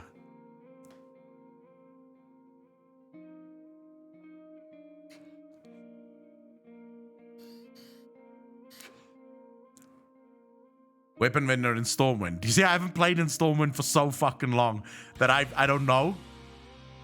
Pandas, no Asian people. That's just fancier way of saying I have autism. Just Firepaw. Weapon Master Wu Ping. When we meant to get Asian humans, do we not have the ability, like, do humans not have the ability to make themselves look more Asian? I think they do. Yeah, Bolvar is more just Burnt Boy. Pyro Monster, how you doing, brother? Ladies and gentlemen, say hello to Pyro Monster, joining us for a discussion about the weird shit that Blizzard is doing. It literally wasn't until Shadowlands that Black or Asian models could even really exist. True, they made massive changes to most of that shit, haven't they? Oh, yeah, no. I mean, most of my time now is spent bitching about World of Warcraft, so, you know. No, we're not actually talking about WoW, Pyro. We were just watching a video from Balliler about the story that's completely fucking wrecked.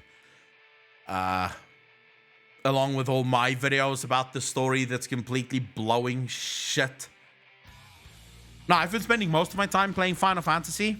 I mean, considering the fact that it's an actual good fucking story that makes sense, it's been fun to be sort of a traveler in Final Fantasy. If the game dies completely, do you think they'll stop making the books too? Blizzard would never stop making the fucking books. They'll probably just make books. Some ads, I don't know what's going on. The fucking ads, dude. The fucking ads. Alright, let me fuck you guys. It motivates me to play Guild Wars 2 and SWAT for the story. I'm gonna try it, and we'll see, right? Wait, how many of you don't run a fucking ad blocker?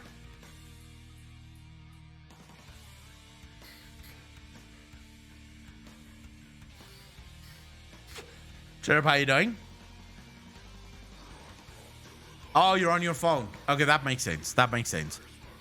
Fuck. I've actually been tempted, Pyro, to get a Raspberry Pi. Because if you have a Raspberry Pi that you set up on your router, you can actually have an ad blocker run on your fucking router. So ad block is now, like, your entire house is ad blocked. So before Wi-Fi or anything goes out, it just blocks every ad that could ever fucking work. Yeah, I saw, I think it was Jace 2 Saints did a video on, like, this was 2 or 3 years ago. Yeah, where they installed an ad blocker on the Raspberry Pi, which then, before anything goes out, it blocks all ads. So you basically turn your entire house in an ad-free zone. What do you call them, Bluefer? It's a router. What do you call them? Router. That's the American for it, right? Router. Yeah, it blocks all ads before it fucking gets to my router. Router just sounds wrong. So here's the code. It's been done for years. Raspberry Pis are pretty cool. Even though I don't know how to fucking code, so, you know.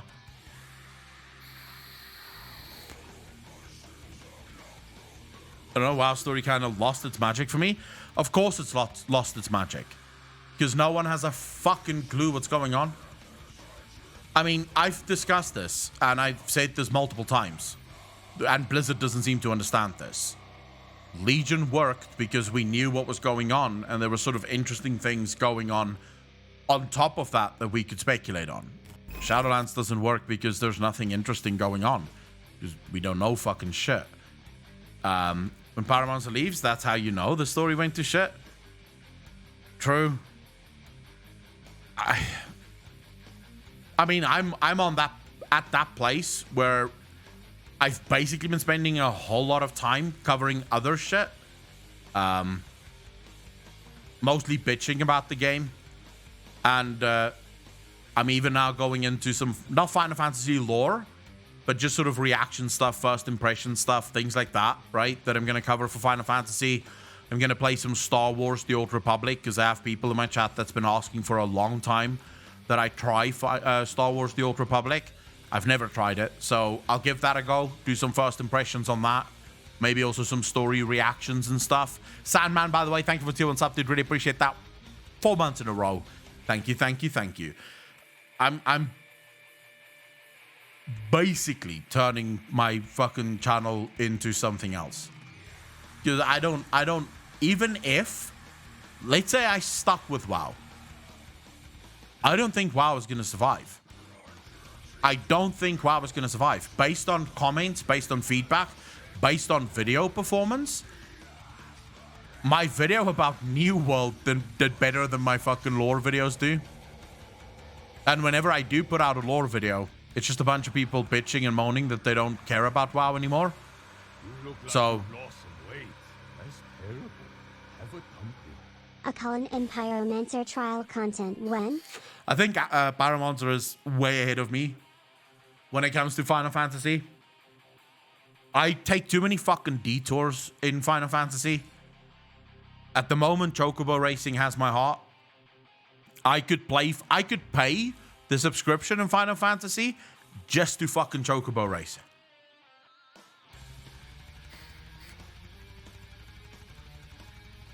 And that would be a happy day for me.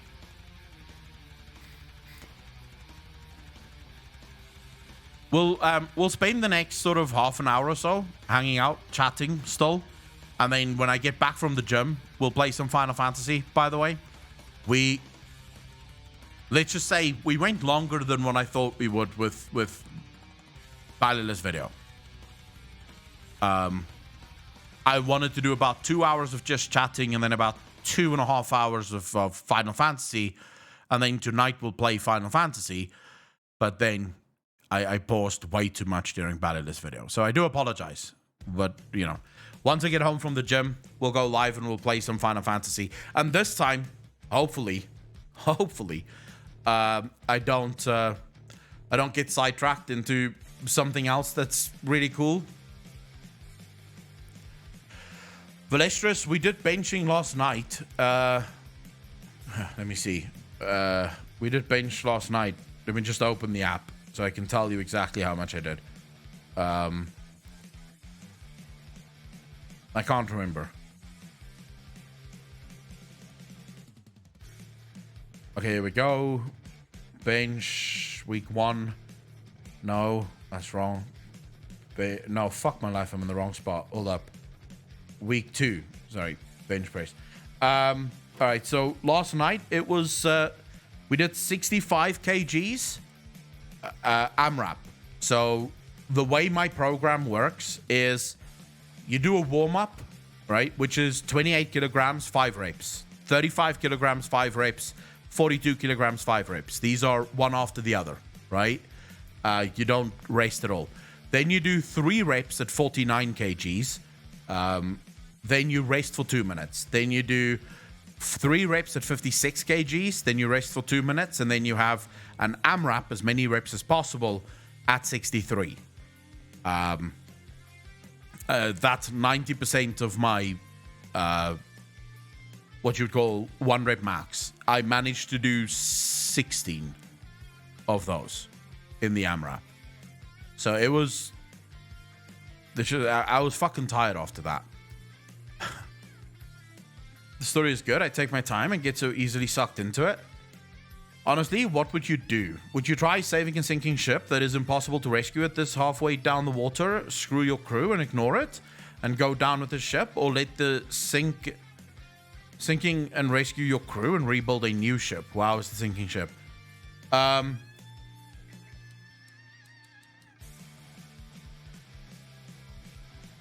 this point, I don't know if WoW can be rescued.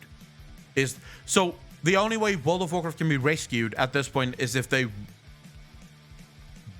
basically retcon the whole of Shadowlands, right? So they could do this through N'Zoth. They could say that we were asleep in N'Zoth's nightmare, and the whole of the Shadowlands is just, it was a dream. It was a nightmare, which would be apt. It is a nightmare. They could do that. That could help, right? Or they can do a full reset. At this point, I don't think Steve Denuser can write a fucking reset, even if he tried. So I don't know if they can change it. I genuinely don't know.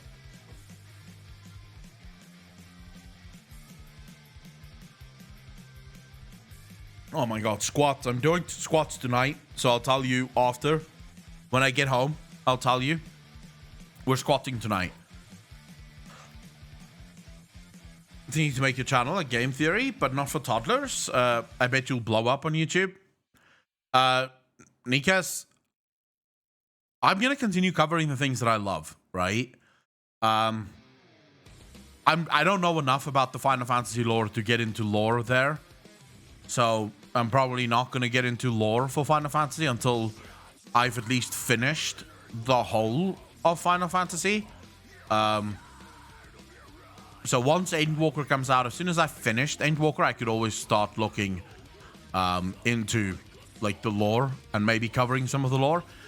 But instead, I want to try and not get caught up in a single game again. That's sort of my goal at the moment. I want to try to no longer be a single game Andy. Because I feel like I had a good run with World of Warcraft. The problem is, if you only cover one game, you are completely and utterly at the mercy of the developers of that game. If those developers fuck up, so too does your audience die. Right? So you have to hope that the developers will continue to bring out good gaming and good story. I think it's better if you just, cover more games, make some fun content around almost all games. Specifically for my channel, it will remain MMO related, and just have fun with that instead.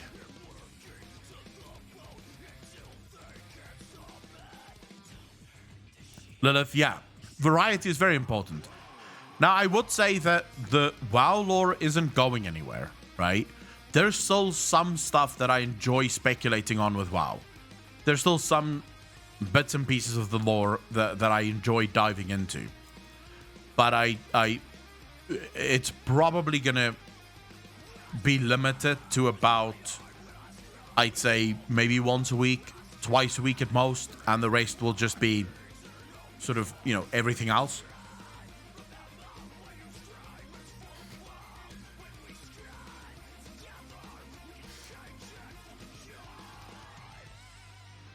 I have time for all MMOs. So, I can play as many MMOs as I really want, with no real issues in that regard. I think it would be super interesting if we could get a deep breakdown of Sire, his backstory, plans, etc. I know a while back you asked if there was a character we could ask anything lore-wise about. My vote would be him. I have one of the scripts that is currently in editing by Alex. is actually about that. Like, it is actually the story of the Nathris. So, I've got you. It's one of the scripts that I've written a while back already. So, Alex is busy editing those. It takes a while because we have so many other things that gets edited. The first edited video that you probably see on the channel will be the Primus one. Because that's actually a sponsored video. We have a sponsor that we're working for on that one. And then after that, you'll get probably the Denathrius one.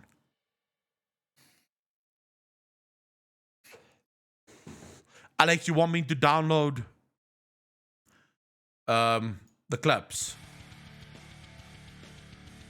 Azeroth Awakens and someone sends us to the past. Honestly think he is the most interesting character to come out of Silence. I agree. Alright, let me see.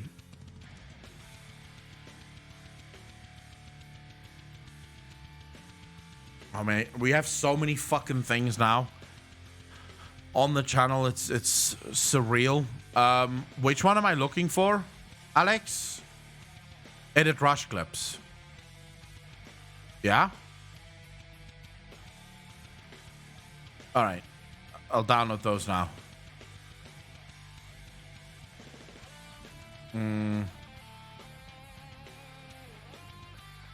I think I fucking downloaded those already.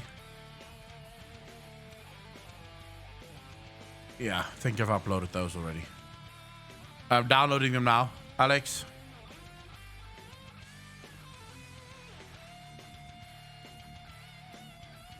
Sorry, guys, I'm just quickly. I have to do this because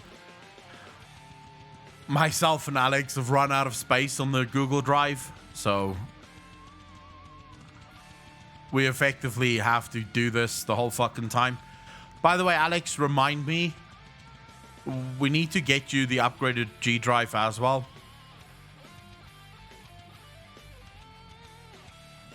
Because I think that'll just be easier. We're only 3 more months left for this year. The year's almost over. And I'm fucking moving to... I'm moving to Cape Town in 2 months. I am well stressed about that. I'll tell you that for now. I am well fucking stressed for that move. More faith, but this team seems to have taken the Killing Hope line to heart. Today is the 5th of October. On October the 19th, renowned max cap 80 shall be reached. After the 19th of October, patch 915 shall be getting slowly ready for a release date, which I reckon might be mid-end November. You're probably right. Although, how many of you are going back to World of Warcraft in 915?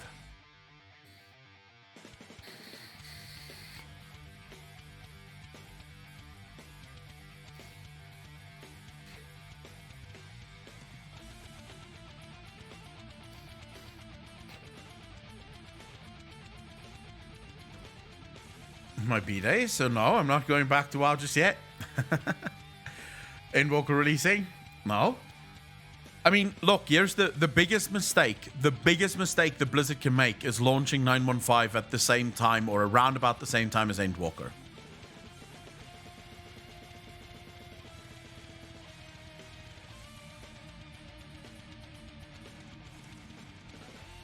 But only because I have a great guild community and we are mythic progressing. At this point, the only people that is still probably enjoying WoW are people who have guilds that they're playing with. Even if they got their shit together. I feel like my community has gone from... Here's the funny thing, right? In Battle for Azeroth, I was basically done with Blizzard. You know, I reached the point where I just no longer gave a fuck about Blizzard. And at that point, most of my community were still very much on board with Blizzard. Now, we're at a point where I'm done with Blizzard. Like, I'm done with playing World of Warcraft. And the vast majority of my fucking community is also like, yeah, fuck that game, bro. Like, even the people that's still playing it, like people that's still progressing, or like, yeah, fuck that game. I'll log in to raid, but that's it. I bought Shadowlands, then said, why would I keep playing this shitty game, and haven't looked back.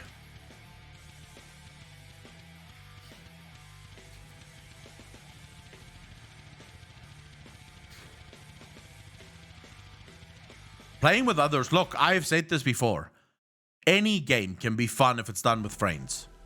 You can sit and stare at a wall, and it can be fun if it's you and your friends doing it, right? Because you can make jokes and you can laugh and shit. So a game is not saved when people say, well, I'm having fun with my friends. It just means, okay, you have friends, that's great. And they're making whatever miserable experience the game is better. I had fun, for example, in Fallout 76. I found Fallout 76 very cool because I was playing with my friends. And my friends happened to be stupidly funny. And so we would laugh and joke and cause shit. It was great.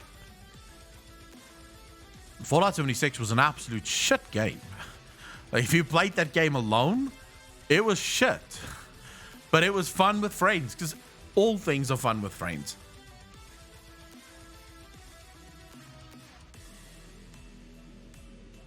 Even rushing around for other? If 10.0 isn't a banger, I'm worried that 10.0 is going to be the same shit, because Blizzard doesn't understand why players are unhappy.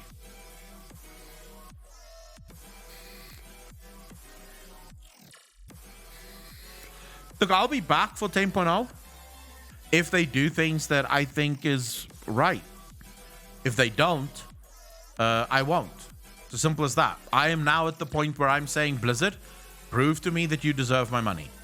If you do not prove to me that you deserve my money, I will not give you my money. It's as simple as that. If you want my money, show me that I should give you my money. That's where I am with World of Warcraft at the moment, and with Blizzard in general. Right now, Final Fantasy is proving to me every single fucking day that they deserve my money, and so I'm happy to give it to them. Am I excited for BlizzCon Online? When? In the year 2023? I mean, I'm always going to be excited for BlizzCon Online when it finally happens. But that's just because, you know, there's always going to be that hope, yeah? I'm always going to have a little bit of copium, because World of Warcraft is such a big part of my life. You know, I grew up with this game. As I said in my video, I grew up with Warcraft 2 and Warcraft 3.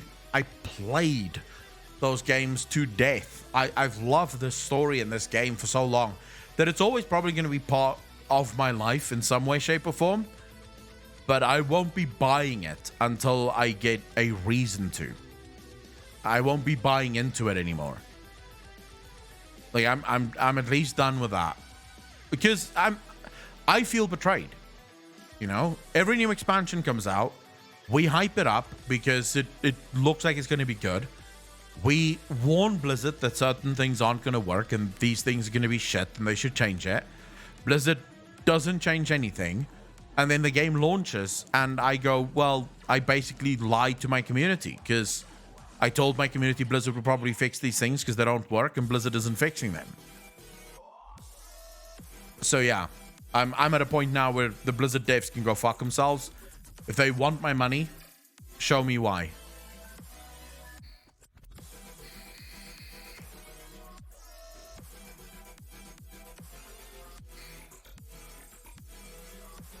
So much fun. I've never been to I've never been to a BlizzCon. Easy liar, I'll forgive you one more time. Athenos, I really appreciate that. I would love to go to a BlizzCon, but actually I would love to go to any games convention, like PAX Prime or PAX East, or Gamescom. I would love to go to one of those fucking conventions. It would be so awesome to just be in a place that has so much energy and so much shit going on. It would be absolutely next level. Give you for any lies as long as it's not your fault. Yeah, but I'm also now at the point where, you see, Blizzard have pushed me to the point where I'm basically saying, unless it's brilliant, I'll call it shit. Like, if the next expansion goes live and I get invited to the beta, which is never going to happen, but let's imagine, right? The next expansion goes live and I get invited to the beta. If the beta isn't absolutely brilliant, I'll just tell my viewers it's shit. More of the same. Because I've learned my fucking lesson, you know? I've seen what Blizzard does and how they do it. They release all these amazing things and then they fuck it up with systems that doesn't need to be there. The great Brantford. I'm trying my hardest to not engage with the ranting stuff. Because that shit makes you negative. Like, sometimes it's nice to rant and sort of get it off your chest. But you don't want to get dragged into it. Getting dragged into rants is a horrible thing.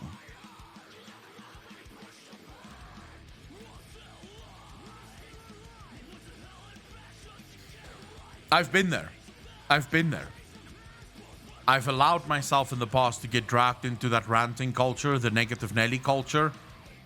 You make yourself fucking depressed to the point where you eventually can't live because you're just depressed. You make your viewers depressed. Everyone is just depressed. So it is much better to just go, no. No. Let's not even go down that road. Blizzard have pushed me to the point where I don't want to talk about anything that they do anymore. I don't want to talk about the changes, the removal of jokes and emotes that don't matter. Because I know talking about those things is going to make me negative. So it's just better for me to shut the fuck up, cover the stuff that at this point at least I can still sort of survive, you know? And then start covering other things that I find just as interesting. Because I know people have asked me to play Guild Wars, and I know people have asked me to play Star Wars, and I know people would want to hear my first impressions on Final Fantasy, or maybe see my reaction to some of the stuff that happens in Final Fantasy. So I'm going to cover those things, because they're fun. I'm having fun, and I hope that when people see that you're having fun, your content will just do well because people see that you're having fun.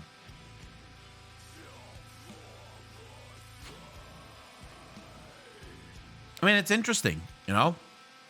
There's a lot of very interesting things, as far as I'm concerned, with all of this. 2 months ago, we would play Final Fantasy. Not even, like a month ago. We would play Final Fantasy and there would be like 49, 48, 49, maybe 50 people, sometimes go up to 60. The entire title of this entire stream has been Final Fantasy, because I planned on playing Final Fantasy. We had 130 people odd, I think, at one point in the chat. I think it's because when I do play Final Fantasy, I'm actually having fun, you know? And I think that's what people care about. If they see you having fun, they'll have fun too.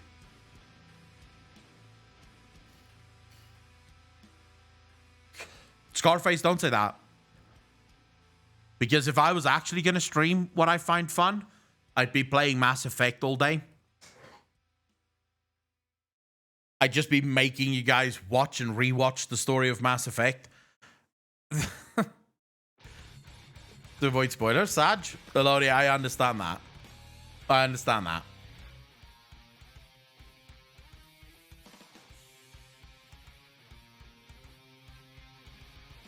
Genuinely about a game again? I missed that in WoW. Quick question. How do you know what happened to Arthur's body after we killed him? Did he get moved somewhere? It's never really told to us. We know that his body was moved to an unmarked grave, so to speak. So he was buried somewhere where we're never actually told. Like, there's been rumors that it's somewhere in Northrend that his body was sort of put in an unmarked grave. But it could also be anywhere on Azeroth, really. I don't remember if they ever dived into where his body was exactly. And I always cry at the end. The Mass Effect end is... Let's not spoil it. I might actually play Mass Effect one day on stream.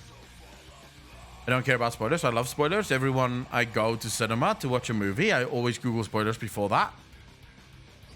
The Sepulchre? Maybe. That's depending on the fact, that's if we even know where the sepulcher is.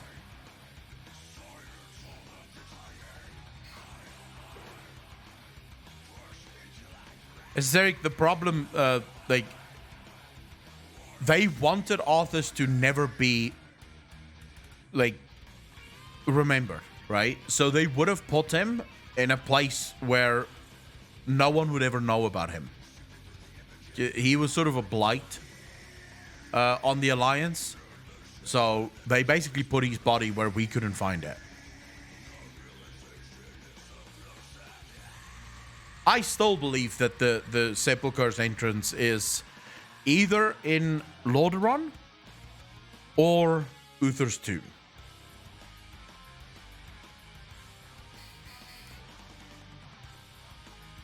The fact that Sylvanas basically made Lordaeron uninhabitable, there has to be a reason for that.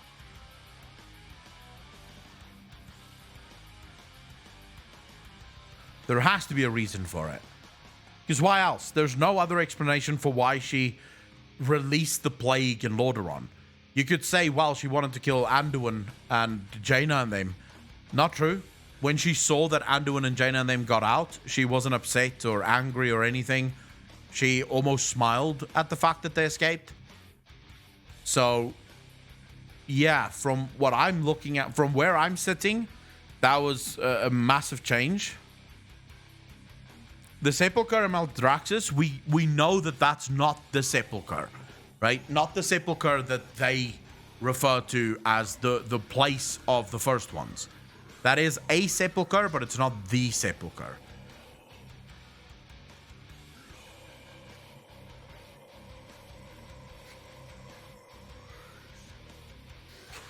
Arnold, thanks for hanging out, dude. Really appreciate it. Take care of yourself, bro.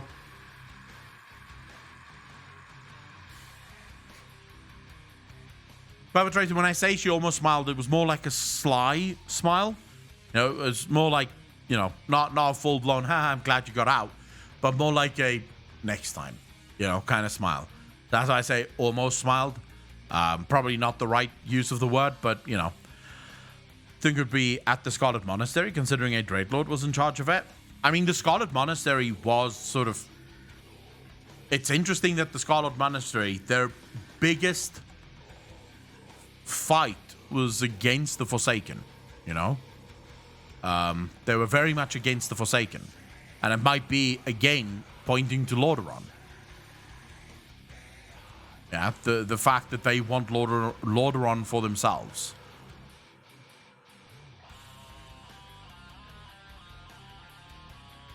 They couldn't have named it something else? No, because it's the mystery. Remember, we're talking about mystery.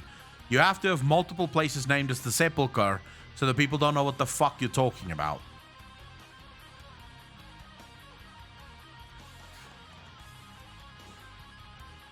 They ship Sylvanas with Anduin?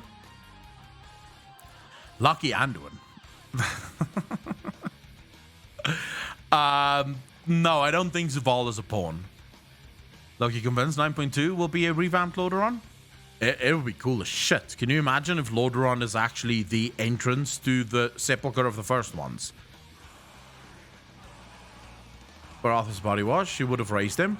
No, probably not. Sylvanas hated Arthas, so I would be surprised if she would raise him. Ever. Maybe as some poetic justice, maybe. But I wouldn't... Like, there would be ways for her to find out where Arthas's body was. So if she really wanted to, she could have sent her spies out to find out where is Arthas buried, right? Not only that, but if I'm correct, if my speculation is correct, even if she tried to resurrect Arthas, it wouldn't work.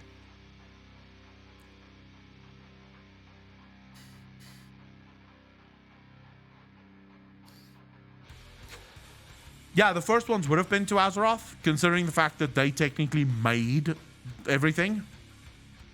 They would have absolutely been to Azeroth.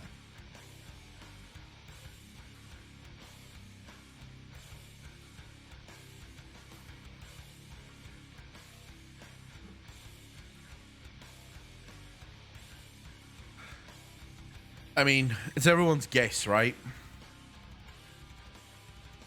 at the end of the day, right now we're basically just fucking holding on and hoping that Blizzard brings some kind of semblance to the story of normality, which You look like you've lost weight. That's terrible. fuck. Have a dumpling. I don't Can know. the sepulchre be a person rather than a place? I am thinking about how Rasha in Diablo used his body to imprison a demonic lord, and in Vampire Diaries there was an anchor to the other side, which people have used to believe is a place or thing, but is in fact a person. The sepulchre could be a person, Zix, of course, but I would say that's terribly difficult to actually pull off. Because in the form of Tarasha, he was only a prison for a specific spirit. Yeah? He was only a prison. He wasn't actually a place. Yeah? And again, even within Vampire Diaries, it was an anchor that was made, but it still wasn't a place. It was simply an anchor to the place.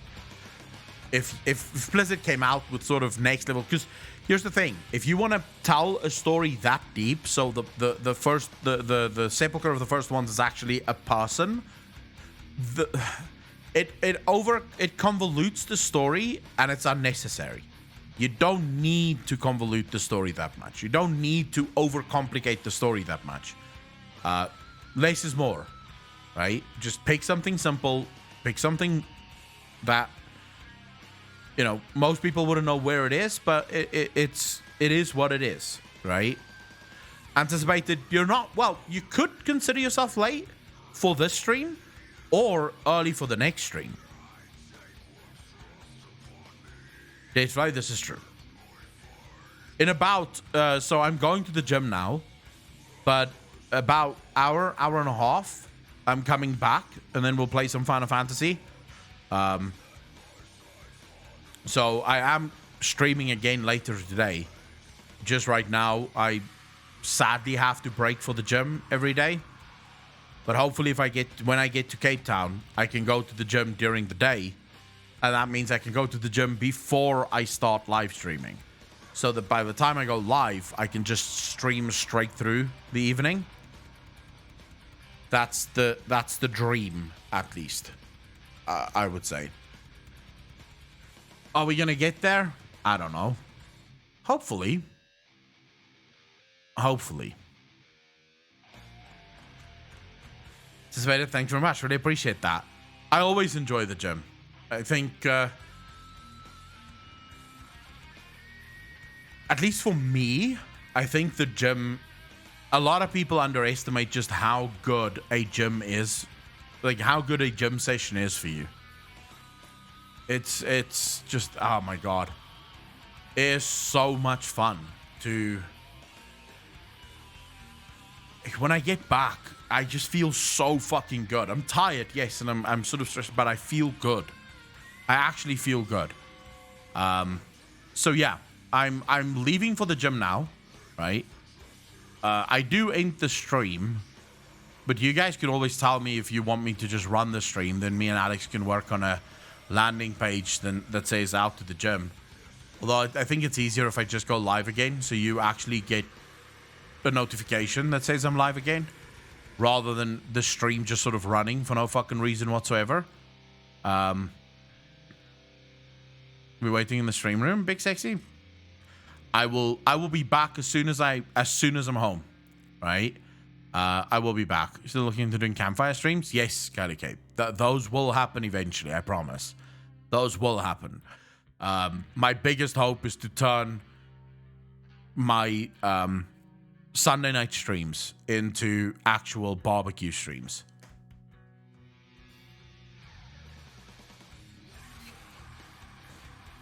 Anyway, ladies and gentlemen, when I get back from the gym, we will be continuing our adventures in Eorzea. I will try to hardcore focus on doing the ARR MSQ, because we have to open up Leviathan. We have to go kill Leviathan tonight. So we're going to try and rush for Leviathan tonight. And then, just continue with that story, unless, of course, we get fucking sidetracked. This happens. So yeah, you're more than happy, by the way, or more than welcome to come hang out with us afterwards. Alex, I've done all of the clips. They've all been downloaded, so you can remove them. They're on my drive now. Ladies and gentlemen, also join Discord if you want a notification, because I always let people know on Discord whenever I go live. Take care of yourselves. For those of you that I will not see later tonight, please be good to yourselves. Do something fun. Do something amazing. Do something interesting, something that you haven't done before. Thank you so much for spending, your morning, your afternoon, or your evening with me. It's been an absolute pleasure to have you here. I will be back right after the gym. As always, take care of yourselves. Take care of your loved ones. Be kind to each other. Be good to each other. And I will see all of you in the next one. Peace out, fam.